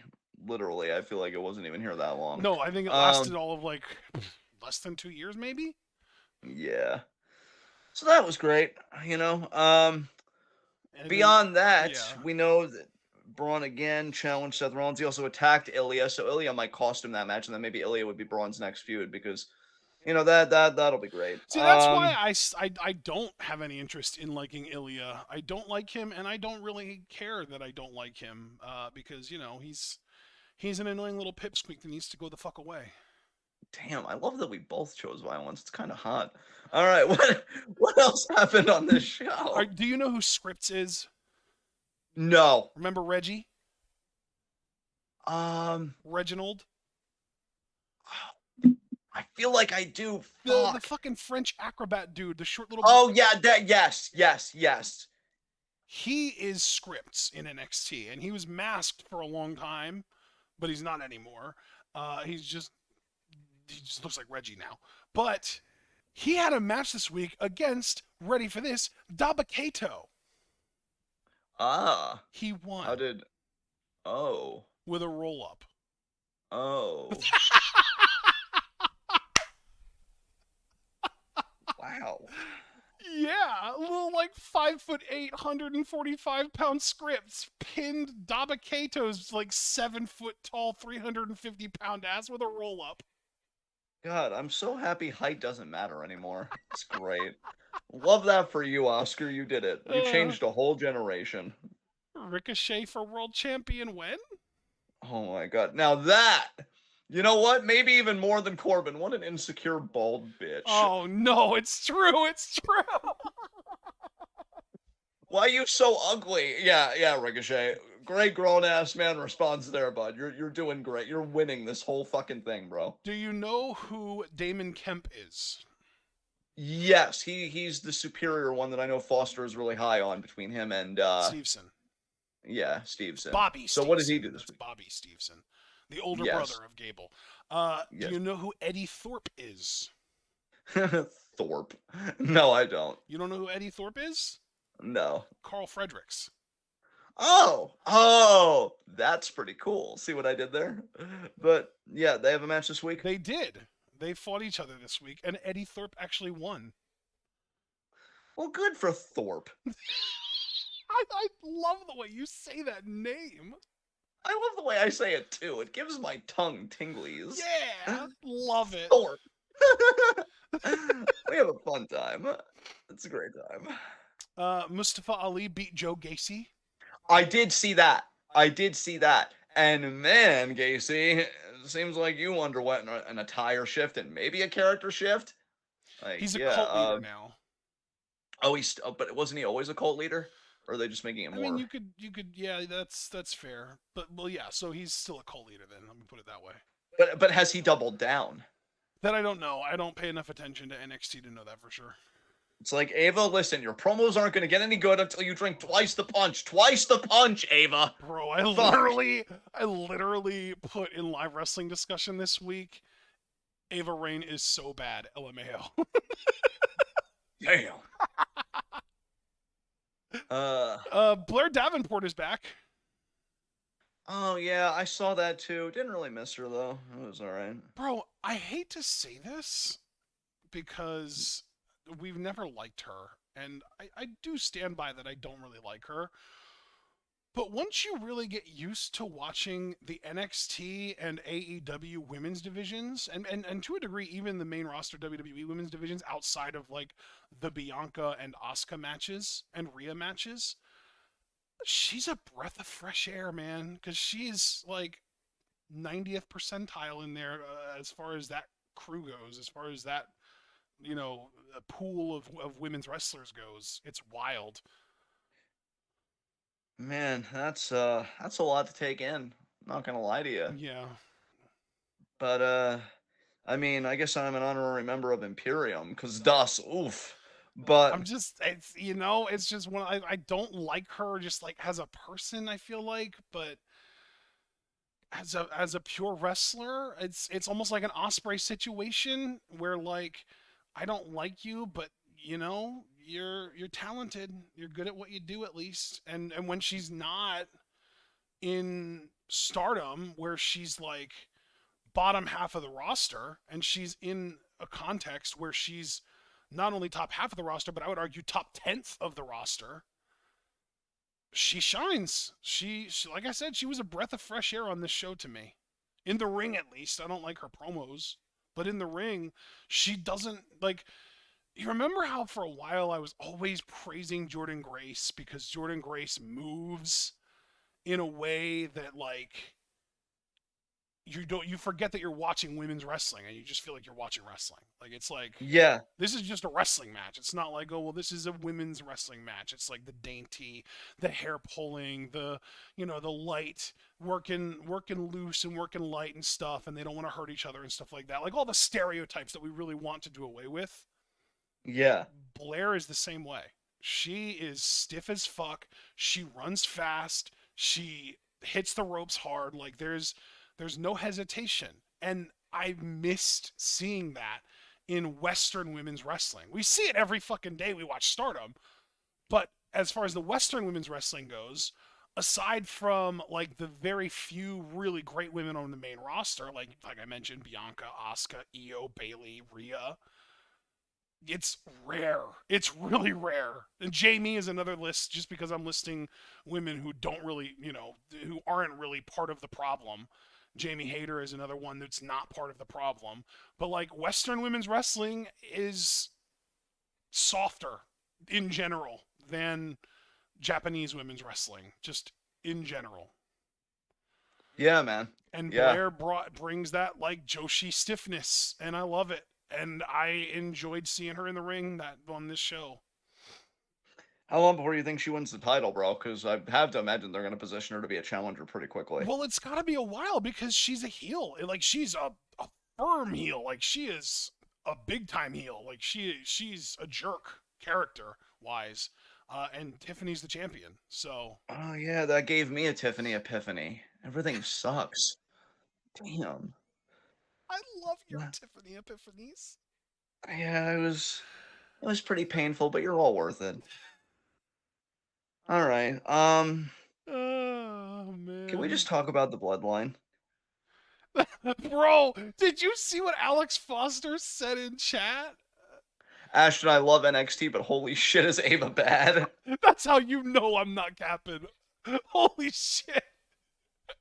Yeah, my rule of thumb always is when Foster gives up on you, it's over. It's hopeless. Yeah, you're Yeah, hopeless. it's kind of like when I forget what president said it, but when Walter Cronkite was a really respected journalist in America, and even he turned on the Vietnam War, whatever president was at the time, it's like, well, we lost him. It's just over. Yeah. We've lost. Yeah. And yeah, that's Foster's face about anything. If Foster would tell me like, "Oh, John, you're terrible," I'm walking into the ocean. Like that's it. No That's the coming back from second that. time that you've brought up walking into the ocean on this show. I mean, it's a beautiful body of water, man. And maybe I'm just craving swimming because it's summertime. But the weather's been freaking miserable. It's like Oh, pick a mood. I didn't mean to make you jealous. It's okay. Actually, you didn't make me jealous of how hard you went in the fucking point. You worked it, I homie. did. And Yeah, I'm still feeling the effects a little bit, believe it or not. you know what? That's okay. We're here for you, and you take all the time you need. I will say But though, there are two women specifically that I've got my eye on in NXT that I really just want to see where their development ends up. Jakara Jackson's one of them. I mentioned her on the last show that we did. She's one of the members of Noam Dar's faction. oh, that's right. I remember you talking about her. Yeah. Okay. I like Okay. her. I like her on the mic, so that's a huge plus. Immediately puts her ahead of the rest of the pack. I haven't seen her much in the ring. I want to check her out in the ring. I want to see if I can find some stuff of her in the ring. The other one, though, is a brand spanking new recruit, Kalani Jordan. Literally just recruited, I think, in like February of this year or something like that. And just had her first match a couple weeks ago on NXT Level Up.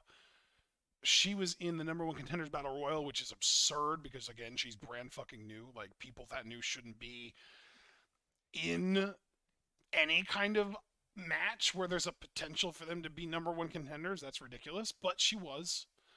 I didn't actually notice her all that much in the match. I know that she had like a couple moments where the camera was on her, but she didn't really do anything of note that I noticed.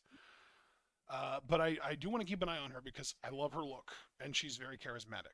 I haven't really heard her talk too much, but the building blocks are at least there. Yeah. So, two names to keep an eye on. That being said, though, I'm out of NXT stuff to talk about. So if you want to talk about any extracurriculars, or if you have anything else to talk about, just feel free. No, friend, I think we've done great. I'm ready to talk about the I bloodline think your face is because great. I think your face is great. I think we're all doing great. Wow. So yeah, I'm ready to just talk about the bloodline. Now look, I'm just gonna get this out of the way because I've already turned up twice on this show. Once on Charlotte, once on Caillou or Corbin, whatever, same difference. And I like Jimmy, and Jimmy's talented, and in all seriousness, he is pulling his weight. I do just have to share a tweet that I had after SmackDown, just because I was very proud of it, mainly because I'm such a bitch. I Wow. tweeted, let's see here. Man, I'm on Twitter a lot more than I think I am. God, that's really bad. Fuck Elon Musk. Okay. Well, Jimmy Uso, or no, wow, Jimmy Uso fucked something up. Must be a day that ends in Y. Hashtag SmackDown. He better learn to acknowledge and Wow. obey his tribal chief. And I want to say for the record to everybody that I'm not wrong. I'm doubling down. And that's actually it. I thought I had 3 points, but it was really only two. Two was all that was needed. But yeah, Jimmy is really fucking everything up. And I don't know how I feel about it. Well, actually, I do, but it's pretty dark. I don't know if I should share it with the class. It's been a very interesting episode of the Weekend Review. I just keep imagining Roman Reigns putting Jimmy in that guillotine and just squeezing it and just popping his head like a cork. And it makes me feel good inside, you know? So I hope Jimmy gets what's coming to him because he really screwed over Jay on SmackDown. Jay finally was going to win a singles title, which I'll be honest, this storyline's been going on so long. I thought Jay would have gotten a mid-card title reign by now. And I'm like, oh, well, theory is theory. Like, he's really nothing. Weird face and, no real promo ability. He does black scent, horrible optics, sort of kind of a predator, seemingly. So, they could trade up, right, to Jey Uso. And WWE said no. They said no. And, that hits a bit different. I'm not going to lie Do to you y'all. know that your delivery right now is Eugene Levy-esque? But yeah, yeah, and Foster just said it best. Speaking of people I've given up on theory, yeah, that happened. That happened, and I don't like it. And it happened because Jimmy got a little frisky, thought that he could super kick Solo. Which, look, I'll give it to him. Jimmy at first came to Jay's defense, and then it was Solo that came to attack Jimmy. But you don't just pie face the tribal chief twice and expect to get away with it. So yeah, and This then is Jay see, was I love Super Blue because first of all, Super Blue, you're just a cool dude. I enjoy your presence. I enjoy chatting with you. I enjoy, your presence in general. But I also love that he likes to keep it kayfabe because he was like, "Why when Roman is in the wrong?" And I'm just like, "Can you not tell that John is on his bullshit right now?" I mean, to be fair, I do genuinely love Roman Reigns. Like this is Yeah. my favorite work of Oh, his of career course. Yeah, by for far. sure. But like I'm having fun with the storyline, like big time. Because look, if people want me to be a bit more, okay, hold on a second, guys. Okay, I'll have to take care of that later. Is But everything if people okay? want me to be serious, it's good stuff. It's good stuff. Like I will admit, and again, this is me being sincere. I'm not totally in love with the Jimmy character. Yeah. Just in the sense of like, and now here's the thing, and again, me being totally sincere, I wish Jimmy had a bit more self-awareness because he's looking at Jay some kind of way. Um, like, oh, you should have stood up to Roman and this and that. Like, bro, do you not see that he only does what he does because of you? And that's not to blame Jimmy. I want to be clear about that. But it's just, I think with them having the bond that they do, you think as a character, Jimmy would have more self-awareness of Jay's motivations. Um, Again, I feel like that thread that I read about Jay being an abuse victim was a fucking masterpiece. And honestly, bro, I'll be honest with you too, since we're talking about the bloodline, and I really needed to laugh today, and you guys have been great for putting up with me, and I appreciate it. But if we're gonna have a serious discussion, I will tell you, bro, the more weeks go by, the more I'm like, yeah, it should be Jay. I know you and I have had the back and forth in the past where like, is it believable, this and that? No, bro. I'm at the point where I'm like, he is so much more believable to me than Cody. Like, to me, it really is just Jay or Sammy. Jay or Sammy are the two most believable people to me to put a stop to Roman. Jay because, well, everything, and Sammy because you know that Sammy really bothered Roman, like Sammy's betrayal. Because he even had that segment a few weeks ago where he wanted to say something to Sammy, and then the Usos kind of cut everything off. And he's like, oh, I had something I wanted to say to him. Did I get to say it? And he seemed really bothered by it. So, Sammy really got under his skin. So those two guys are it for me. Like anybody else, even Kevin, who I fucking adore. If he were to do it at this point, I'm like, I'm happy for him and he deserves it as a performer, but it doesn't fit right for the narrative. Right. Those two have to be it. Because and I only say this because I feel like it's gonna happen. When it is inevitably Cody, I'm going to be angry not just because it's Cody, but because you really fumbled one of the greatest games you ever played in history. Like this is beyond a long form story, dude. This is legitimately a modern epic. Right. Like this is insane, the scope of it. And you give it to the guy with the fucking horrible neck tattoo. Like I just, you know what it is with me and Cody. So Well, I'm psyched. I do like the character dynamics here. I do wish Jimmy had a little bit of self-awareness. How do you feel about Jimmy's character, though? I'm curious because I feel like you've been more defending the Jimmy character. You've been more okay with the Jimmy character than I've been. How do you feel about it? I don't really know how to respond to that, honestly. He obviously felt like he wanted to help Jay win the U.S. title, and preventing Solo from preventing him from doing it was what he was trying to do. It just didn't work out that way. It was a mistake. Like, so I guess as a follow-up, how would you have this go? Because obviously they're brothers. They've got this tight connection. Um, Jay obviously was rightfully pissed. He is confused. I'm curious because we know Roman's returning next week. I'm curious how he's going to try and put the screws. Yeah, he is returning next week. I'm curious how he's going to put the screws to the whole situation. And yeah, I don't know. Because if I'm Jimmy, I don't know, man. Because right now, if I'm Jay, the bloodline is looking more attractive, if only because it's what's familiar. And again, as an abuse victim, Jay might be afraid to strike out. Well, not necessarily on his own, because he would have Jimmy, but to be away from Roman, because it gets to a point where, and I think the thread made a similar point, where when you're in that abuse for so long, your identity kind of gets wrapped up in it. And if I'm Jay, I'm having the existential question of, well, who even am I without Roman Reigns? Who am I without this? Like, again, he even said when he tried to make peace, he needs, his words, both Jimmy and Roman Reigns. He told Roman, I need you. That says a lot to me with how Roman has treated him. I could believe it immediately when he says Jimmy. Like, obviously. To say it to Roman, that shows you the depth of everything. Well, I think he just is kind of buying into the narrative that like Roman puts food on the table as the tribal chief and that whole thing. Yeah, which I mean, again, he's been around the abuse so long; it's understandable that he'd buy into it. They're telling such a good story that it needs to be Jay, but it needs to be Jay as a consequence of breaking that cycle of abuse, and that moment too needs to be believable, at least as believable as pro wrestling can be. But yeah, man, I love this. I love Paul Heyman being slimy, turning the screws, trying to really put it to Jay. Jay seemingly like he's getting his swagger back a little bit, at least for that one night. Even telling Paul, like, hey, if I'm in the bloodline, you're out of the bloodline. Like, I thought that was clever. It was good to see Jay smile again and be happy again, because it shows that when Roman's not in the picture and when things are kind of falling apart, that maybe Jay could find himself again. It's just, there are a lot of moving parts here, and I really like pretty much all of them. I just want to make sure that everything coheres in the end into a nice picture. So yeah, and then the match itself was good from what I saw. Pretty Deadly being aligned with Theory, that fucking sucks to me, only because I do like Pretty Deadly. In fact, that's another thing that happened on SmackDown. We know that we're getting a gauntlet match next week with a lot of the tag teams to determine Sammy and Kevin's next challengers. And Kevin just continues to have a line to my funny bone because I just love that he's done with everybody's shit.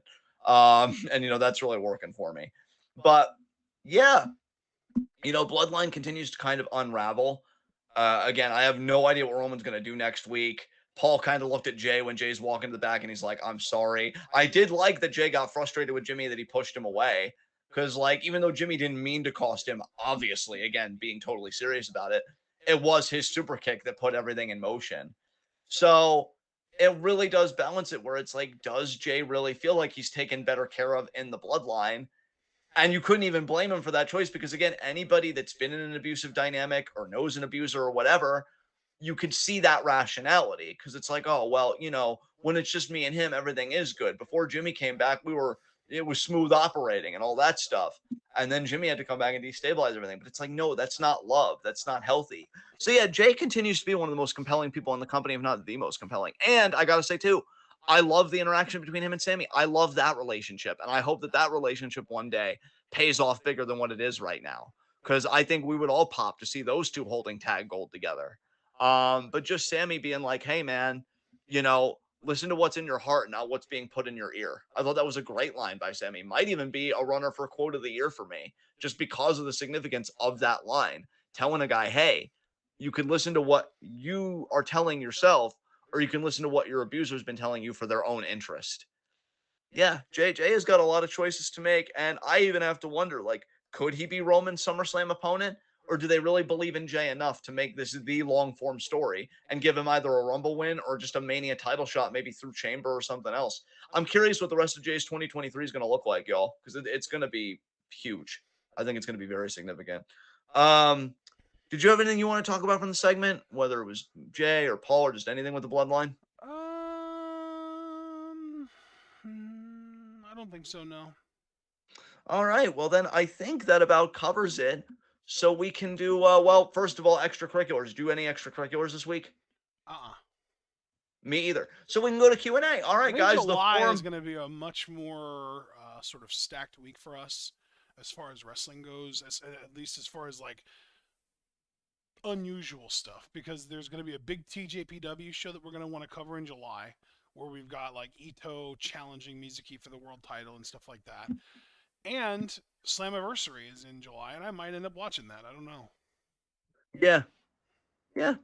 July, yeah, I'm telling you, summer's really getting ready to pop off, y'all. It's going to be very interesting. But we're going to open the forum for questions.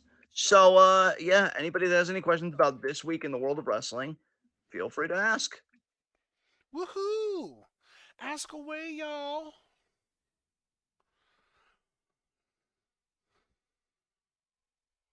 All right. Super Blue thinks that AJ Styles is going to be the one to challenge Roman for the title at SummerSlam. Oh, interesting. Yeah, I don't know, because it seems like AJ's more preoccupied with Seth's Super Blue, so I don't know. And we'll now Carrion. Oh, God, fucking Carrion. I actually had forgotten about that in the time we've done this, because I've ranted at so many people today. Damn, under 2 hours. That's impressive. Yeah, I know. Here's my question to you, John. Do you think Cameron Grimes is our next United States champion? God, I hope so, dude. God, I hope so. Same. I think that'd be great for him. Yeah. Oh, boy. Alex with a question. Does it make each belt feel less special if they keep introducing new ones so quickly back to back?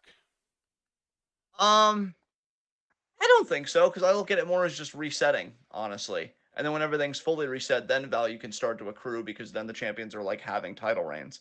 So I don't really tend to overthink it, like that. What about you, bro? Maybe I'm missing something. No, I agree. I think, or no, wait, did you say it does or doesn't? No, I said I don't think it's a problem, because I think it's just a reset, and then when they reset, then the champions can accrue the value by having their proper title reigns. Yeah, I do think that I don't think it makes the titles feel less special, but I do think that it's weirdly clunky. It's like an interruption almost. It's okay, it's like a road bump. That's what it is. It feels like an obstacle in a weird way, even though it shouldn't be, because it's you're just keeping the same title. You don't have to overcome anything. It just feels like one. It's weird. I can hear you on that. Okay, so we got quite a bit here. Well, we got a pop in form today. I love to see it. So starting with Caster, Sammy said to Jay that the problem isn't Roman but the tribal chief. Is WWE starting to work toward turning Roman face? No, but potentially seeds have been planted for much later. It's like Roman has said, this is flame and yawn. This isn't fast food. So Roman turning face, we might not even be another 2 years in my mind. I'm not even trying to be hyperbolic about that before even talking about Roman going Well, face, yeah, and he because might here's not even my be in. thing: Yeah, will Roman turn face at the tail end of this dominant heel title run? I think so. Uh, yeah, but first of all, will it happen as soon as he drops the title? No. And second of all, will that happen within the next 8 months? No. yeah, yeah. I completely agree with you. We did get a question from Gala, and I do want to ask Gala to kind of clarify on this. She said, do you believe in talent poaching? And the reason I want you to clarify is because, like, what do you mean by do you believe in it? Are you asking if we believe it's a thing? Are you asking if we believe it's okay to do? Like, what is the actual question here? Uh, I would just say yes and kind of answer every form that question would take. Like, we know that it's a thing that happens because Julia literally was an instance of that, and it was one of the biggest stories in Joshi wrestling. Do you think that's a thing in general? Yeah, Well, yeah, I of mean, it course it's definitely a is, thing in right? general, and I think it's a problem. I think it's a bad thing. Yeah, like, look, I ain't gonna lie, I've enjoyed it when Stardom's benefited from it, but as a practice, it's very clearly not I okay. feel like Like, it's like she's like, do you believe that poaching is a thing? And I'm like SpongeBob peeling back all the layers of my house to reveal all of these, examples of like, here's all these ones. Let's welcome you to the 1970s and 80s where Vince McMahon literally built the WWE by poaching talents from other companies. Like, yeah, of course it's a thing, and it's a huge problem that creates monopolies. And yeah, no, it's a thing, and it's one of the biggest problems in wrestling and really in capitalism, honestly, because it's if you change the word poaching to like acquisitions in a word, like, yeah, it's a huge problem in general because it's exactly the main thing that allows monopolies to happen. capitalism's pretty bad. Yeah, it Um, sure is, bud. Thanks for saying that. so, yeah, let's see here. Oh, Super Blue, did you see the G1 bracket? Literally, yes. It was actually a big talking point earlier on the show. I don't know if you showed up late, Super Blue, but we did talk about it pretty extensively, I'd We say. sure did. We even went over which of the blocks we liked the best, talked about what we're going to be reacting to the most, that kind of stuff. We even briefly discussed what our reaction format might look like for this year's G1. You got to go back and listen, brother. Yeah, we really broke it down, man. Um, Foster with an interesting question. Have you guys noticed that Gunther has been smiling more lately? If I was living on top of the fucking world as I conceived it for my life, I'd be smiling more too. Guy Bro, married the love of his life. yeah, He's one of the best Intercontinental Champions in forever. He's a fucking unit. yep, Like, I'd fucking smile too. Shit. damn right. Uh, I mean, God, I'm still a little uncomfortable with it trying to Nazify me a little bit, but like, fuck. I'll grin and bear it. I'm gonna get a world title in the end out of it. So, all right. Any other questions, guys? Questiones.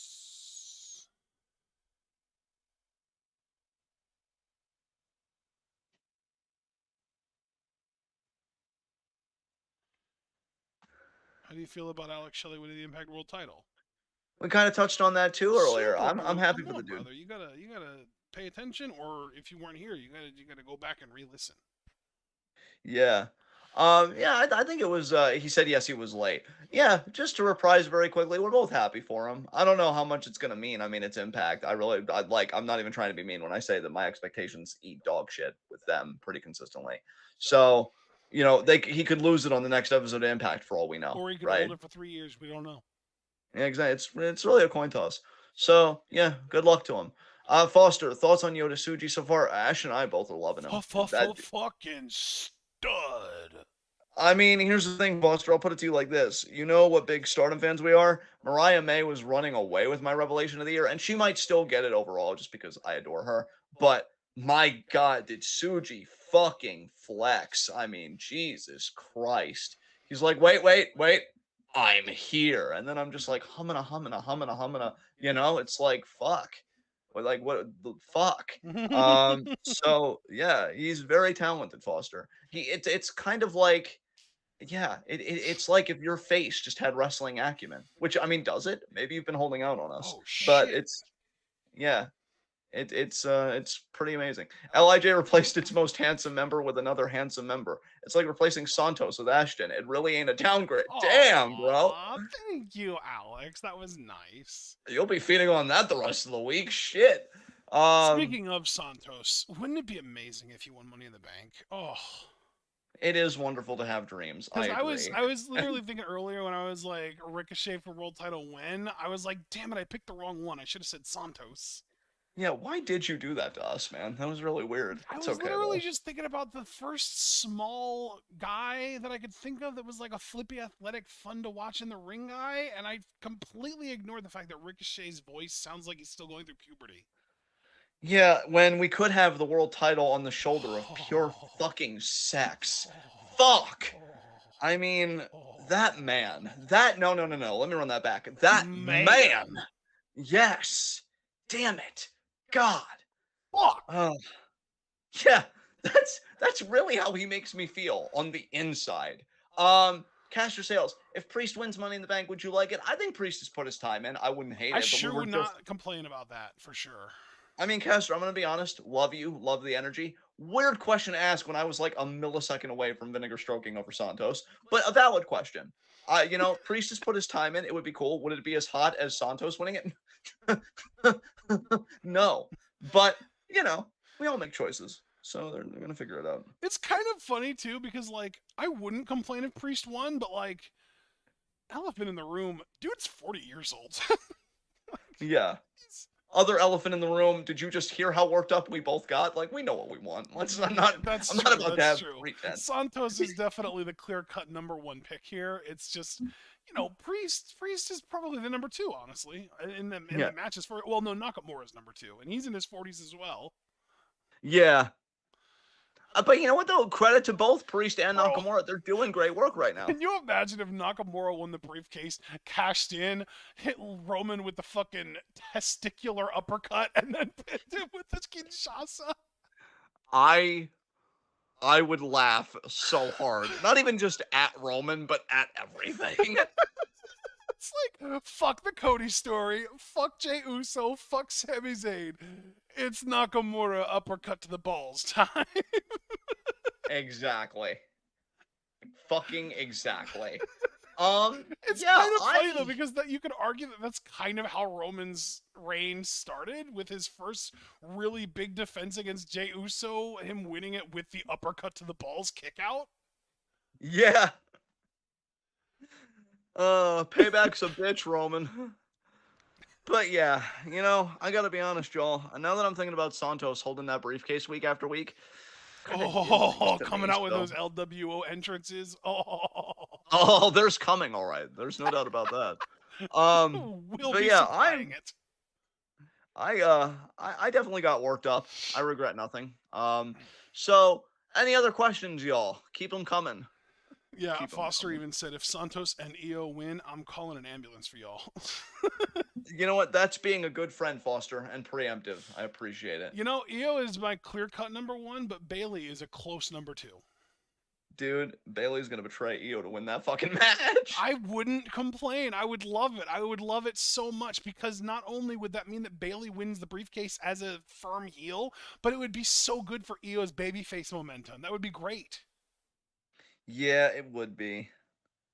It would be. All right. Any other questions? Superblue's like LA Knight is winning that match, but I would love to see Shin. He said Shinkua, but Shinsuke do that to Roman. Oh my God! Shinsuke's evil twin, Shinkua. Oh no. Dude, Foster, same. Foster said, I'm gonna be honest, I could see Zelina winning. Yes, I keep saying this. What if Puerto Rico was just the beginning and they're actually pushing her? That would be wild. Dude, imagine if they're pushing her, though, only to shove her back down again. Like, oh, those no's are the best. Is that why you say things like that? Because you know they're on the way? Sometimes. Damn. The despair really does make to be me... manipulated like this. I mean, look, it's okay. It happens to everyone. But yeah, it's okay. Zelina, she'll probably do great in the match. I have hope in her. But I'm still hoping Io just wins. But Bailey probably will. I hope But yeah, so. That would be really nice, not as nice as your face, though. especially if Charlotte wins the title from Asuka on the 30th, and then Bailey wins and cashes in on her. Fuck Charlotte Flair. Dude, we're not going back there, but just, I hate her so fucking much. Any other questions, people? We're about to close the gate. Oh, man. This has been fun. I've enjoyed this commentary. I hope everyone else has too. I enjoyed it as well. I got to spiral, put myself together, spiral again, achieve catharsis. I mean, this was just everything, Bro, yo. there was a point on this recording that I was convinced that you had randomly just become high as fuck. Oh no, I swear to you. Look, I either go into recording high or I get high after the fact. I never I'm like in aware. the middle. I knew you Yeah. weren't because I was aware of the fact that you were like not like that the whole time, and it was just randomly just the way you were acting. But like you reached Zen, I think, at one point during this recording. It was weird. Yeah, it's just I accept it, everything is just awful. And that's okay. Cause we'll make it. Um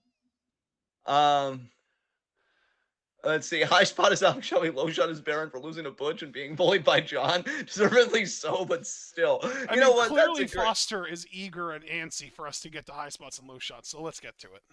Well, I'll say just because actually no, we gotta build up to that. My low shot. Fuck, I'd love to give it to Charlotte, but she actually did She things. did stand tall, yeah. And she got a title match immediately. Oh god. Oh god. Oh god. I mean, if anyone in that feud is deserving of a low shot right now, it's Bianca for getting fucking leapfrogged. No, you know what? Even though you're right, fuck that logic. I'm not doing it. Not doing it. We're finding somebody else. I'm happy. I wouldn't want you to, honestly. I wasn't trying to suggest that. I'm just saying. No, I know. You're a good egg. I'm gonna say low shots Baron. I mean, yeah, the way you fucking took him to task today, Jesus Christ. I was in the right. It was 92% self-defense. Again, doubling down. Never apologize when you're right, and yeah, you were.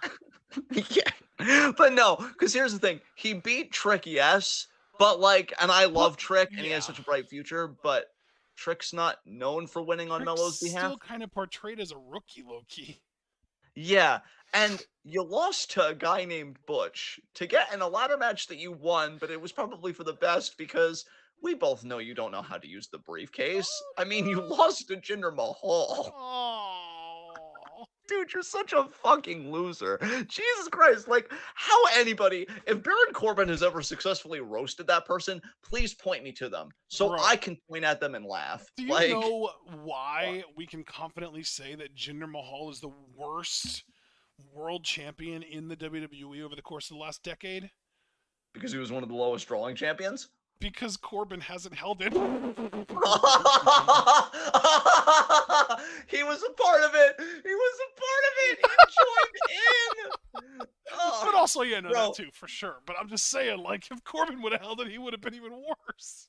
Bro, I love that you waited for everybody else to bring what they were bringing to the picnic, and then you just sighed relieved because you're like, oh yeah, I got this. And you did. Way to skulk it out till the end, bud. That was a solid 9 knee slapper. Oh, for sure. I am definitely cackling about that in the shower when I think about it later. But who is your... I am such a fucking weirdo. Holy shit. What is your low shot? I already know who my high spot is, but my low shot, I'm struggling a little bit. With my low shot. Gosh, what do I want to say is my low shot?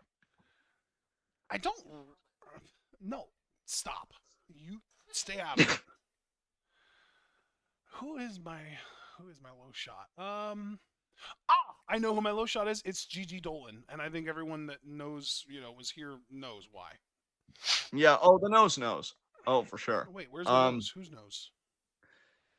Oh yeah, Triple H isn't booking NXT anymore, so I guess it doesn't really work. You know whose nose is comparable to the original nose, though? What's that? Dijack's nose is comparable. I need to Google it. Hold on, we're doing this. They're like identical. It's wild. We need to like get profile views of them and then Photoshop it so that we can see their like highlighted silhouettes over each other so that we can see how different they are, because I bet they're not at all. Let's see. Oh, that is quite a schnoz. Dude, I'm telling you, I said it.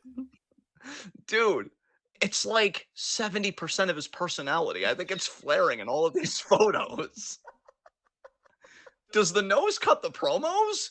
Nose promos. The nose promos. The nose my nose God. promos. Oh my God. Fuck. All right. Holy shnikes. All right. High spot. First of all, honorary high spot. I don't give a fuck. It's our show. Alex Foster for existing and making me smile and being beautiful. Oh, I love you, Foster. He's wonderful. Thank you for existing and joining us on these, Alex. Yeah. I'm really glad that I made you. Well, let me be very careful how I phrase this. Apparently, I got you to laugh super hard with my Corbin Bald discourse that you choked, and I'm just glad you didn't die, because I literally could not handle that right now. So thank you for living. Thank you for not choking lethally. But then my actual high spot. Who will I give that to? God, I have been really such a prickly fucker today. Really going after people. Really doing a lot of just grave digging. Is there anybody I want to exalt and be like, you're beautiful? And this is another reason why, man, the stardom cravings are so bad. Because, like, so bad. I know. I'm about to be in a back alley just being like, I'll do stuff for like a new Tommy matchup. Yo, got some of this stardom content. Yeah, exactly. You get it. Okay. Woo! Let's do this. High spot. Rub some of it in your teeth. You know what? God, this is so easy. It's Santos the Sex Pod, baby. Like, you're in Money in the Bank. You're representing LWO, which is what did he finally actually do this winning. week, though? Did he qualify this week? I thought that was last week. He qualified this week because he beat Ali, remember? But I thought that was last week that he qualified. Was it this No, week? I think it was this week. It was this week. That's really... Oh, it was Zelina that qualified last week, and Ray was like, oh, yeah, LWO is going to run a monopoly on the Money in the Bank with Zelina and Santos both. And I'm like, but Santos has to qualify first, and he hasn't yet. And then he did this week. Fuck yeah. I mean, what a paradigm of masculinity. What a man. I know I said it already, but fuck, it's like sex on the tongue. What a man. I'll never forget when fucking, was it Blue Lemon Jr. that unmasked him, and then his son did the fucking throat slit towards him. Yeah, and you know what? That child, coolest child ever. Yeah. That's how you know Santos is superior. To be able to father a child that not only isn't a little shit, but actually had an iconic moment already in the business. Santos, baby. Like, I can only just call you a king so many times. Please, for the love of God. Yeah, Santos had an amazing week. He qualified. It's amazing because while I've been frustrated with LWO booking, Santos as a babyface is getting opportunities that I've just always wanted for Santos in general. And apparently, according to Caster, he gave a house to his mom. Dude, marry me right now. Let me hit. Didn't Darby talk about doing that on a promo a few weeks ago? Yeah, but he probably lied about it. Like, fuck. And the funny thing is, like, Darby said he did it and probably didn't actually do it. Santos actually did it and hasn't even brought it up despite being a babyface. Holy fuck, Let man. me hit. Fuck. Fuck. Goddamn, all of my emotional issues. It's just like, John, would you like to be hugged by Santos? I don't know. Would you like quality air to breathe? Which that's quickly going out of style in this fucking shithole. Yes. Yes. Let me hit. Goddamn. Yeah, Santos is superior. We should just share a high spot, honestly. You know you want to get in on this. You know you want to make a handsome fucking sandwich. But I know you'll be responsible, so who's your high spot? Thank you for choosing Santos, because you gave me the easiest high spot that I've had maybe ever, honestly, or at least in a long time, and that's Damage Control. You know what? That works. That works. Both That's of beautiful. the remaining members of Damage Control qualified for Money in the Bank. There is now, is it only a 6-woman Money in the Bank? Yes, it is. There's There only is one now open a spot left for both matches. 33% chance that a member of Damage Control is going to win Money in the Bank. That's fucking incredible. Yeah, I mean, the numbers don't lie, and they spell disaster for everyone else. Nice. Amazing. Love it. Amazing. Yeah. So, yeah, I just think we put Damage Control on one side, Santos on the other. We're the two slices of bread, and you have one beautiful fucking sandwich. God damn. That's amazing, y'all. That's If yeah. Bailey turns face, can she join the LWO? That's an amazing idea. But then Zelina would probably turn heel again because I feel like she's still the same petty woman Bro, at do you bottom. realize that this is the first time Zelina has ever been a babyface in her entire career? First of all, yes, that is a bit surprising, but I don't want to be an insensitive jerk when I say this. Am I the only one surprised that her babyface run has already lasted this long? Because I I am didn't too. expect No, it to yeah, get, I'm yeah. surprised too. Because when LDF debuted, she was heel, and like, yeah, it's like this is really. I thought that the LWO stuff would really only last until Backlash because of the Puerto Rico thing, and then it would be like back to LDF and like back to business as usual. But we're actually getting a little bit of a run out of it, and I'm fucking loving it. I know, dude. I know it's not going to happen, but what if we live in a world where Santos wins? Ah. Like, the inappropriate things I'm going to do with and on this microphone. Holy fucking shit, y'all. I love that About to Super cop a Blue's like, punch. it's really 50% because Becky and Zoe will cancel each other out. Are we getting Steiner math up in this bitch? We are, and it's working out. Holy shit. Although, if we're really doing Steiner math, it would be working off.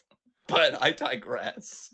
You see, you take the Money in the Bank ladder match, and you've got 6 women, but 2 of those women are in Damage Control, which means they got a 33 and a 30% chance of winning.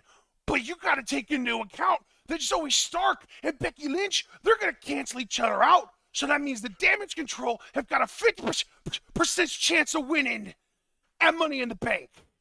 Amazing. Amazing. Honestly, I got nothing else to say. Let's go home. Guys, this has been TWitWoW. This has been the weekend review. Thank you so much for joining us. Please leave a like as you file out, subscribe, click the bell icon for notifications so you don't miss any of that TWitWoW goodness. Check out everything we're involved in the description box. Follow us on Twitter and Twitch because we are the best wrestling podcast in all the IWC. And so here's the thing, guys. We know that Stardom's going to resume uploads on the 15th. We have got a lot to do because we've got the 21st show, Flashing Champions. New Blood comes after Flashing Champions, right, Ashton? Yes, it's the next show after. And then after New Blood, we're gonna want to do 5 Fave 5s because that's what Ashton and I agreed on at the time. Yeah, I don't so know once if we Ashton get done changed his with New mind, Blood, we do Fave 5s. And we need to remember to stop calling it 5 Fave 5s because I don't know how the fuck we're going to squeeze 5 out of our Fave 5s because we just don't pay attention enough to New Japan right now to do 5 of them. Yeah. So that's all coming to you guys soon enough. So really, it's all on Stardom at this point, because that's really where our mind is at. Obviously, you know now we are deciding to do a bit of G1. We're gonna have to figure out a recording schedule. It's not gonna be a lot. It's just gonna be select matches. Although some blocks are definitely gonna get more preferential treatment over others. We can already tell. And yeah, obviously when it comes to tournaments, I'm most hyped for the 5-star, but we're still a little ways away from that. It's going to be a busy TWitWoW summer, as it always fucking is. So just hang tight, guys, because it's all going to come together. We do have a Q&A this month as well. Normally I've gone without like mentioning anything, but now I really feel like it's the time where I'm like, okay, the 29th, because we do Q&As last Thursday every month. You guys know how it goes. Thursday 29th will be our next quarterly Q&A. So if you haven't yet, please get your questions in. And yeah, I guess we will see you guys when we see you. I'm hoping the next thing we talk about or the next thing we do is a Stardom show, the 21st show. So we will have to see. In the meantime, though, if you're with the Discord, which, man, it's a great time to be in the Discord. Just because, again, we have been waiting on these Stardom shows and there's been kind of a lull a little bit. It's $3 a month. You can check it out on the Patreon below. We do Hangouts Mondays and Fridays. So just be sure to join us. And that's during Raw and SmackDown. So it would be at 8 o'clock. Be sure to join us for those. And yeah, we'll see you guys again when we see you. Thank you so much for joining. Thank you so much for liking the video, for your support. It's greatly appreciated. Be good to yourselves and each other. Enjoy the rest of your weekend. Tune in and peace out.